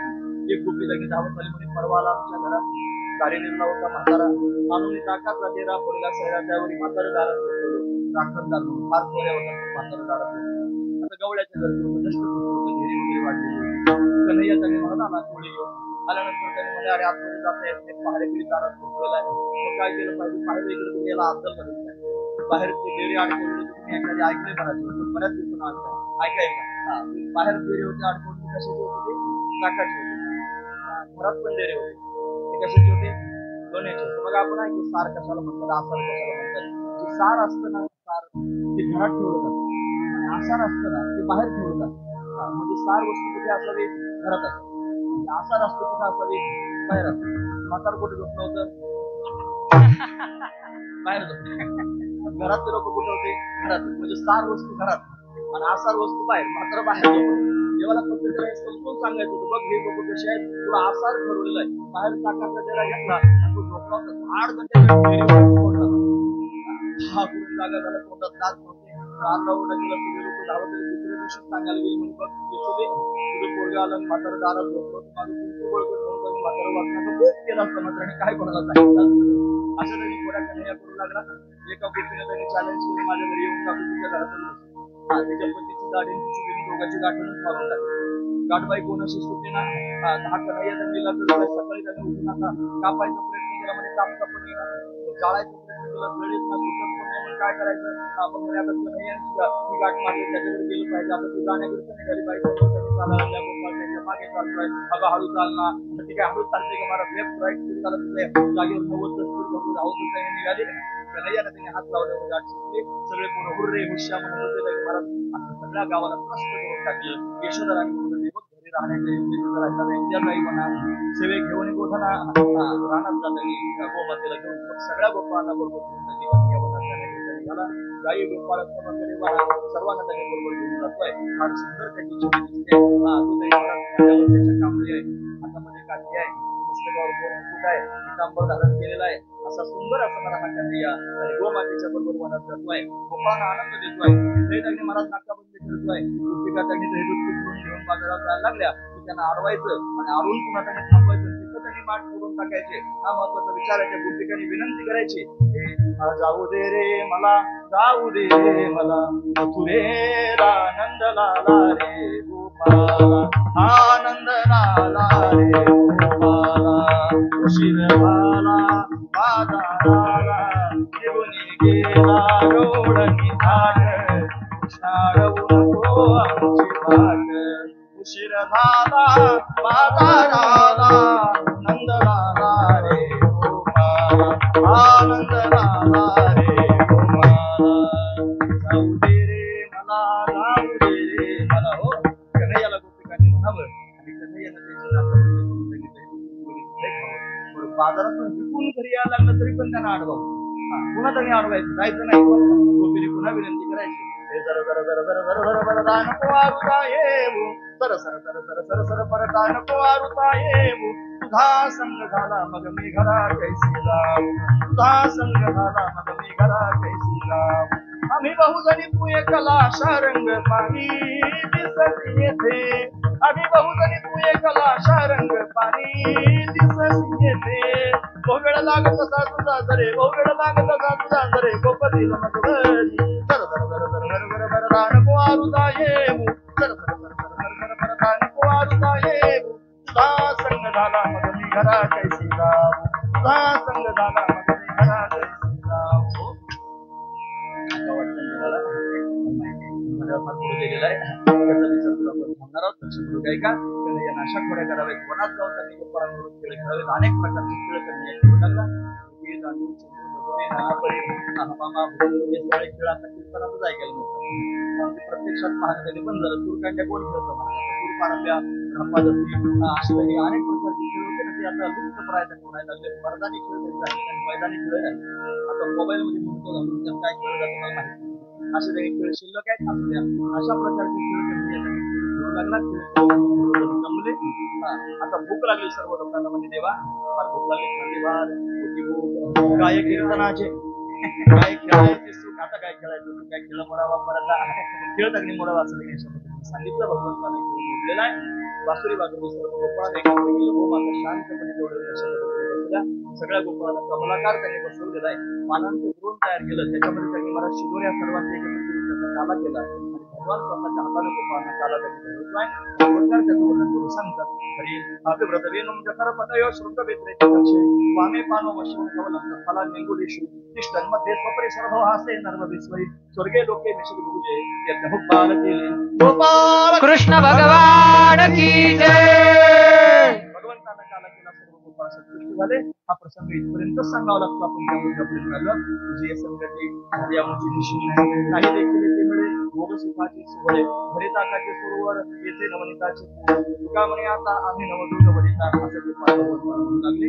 आता असं मला भाव आहे. असं त्यांनी आपण भगवंताचं चिंतन पाहण्याचा प्रयत्न केला. काला दोघांकडे होत असतो.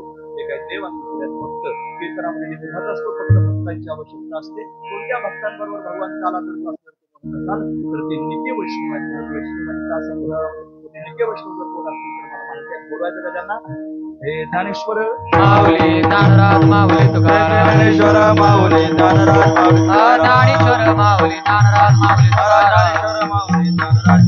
ज्ञानेश्वर माऊली ज्ञानराज माऊली ज्ञानेश्वर माऊली ज्ञानराज माऊली ज्ञानेश्वर माऊली ज्ञानराज माऊली तुकाराम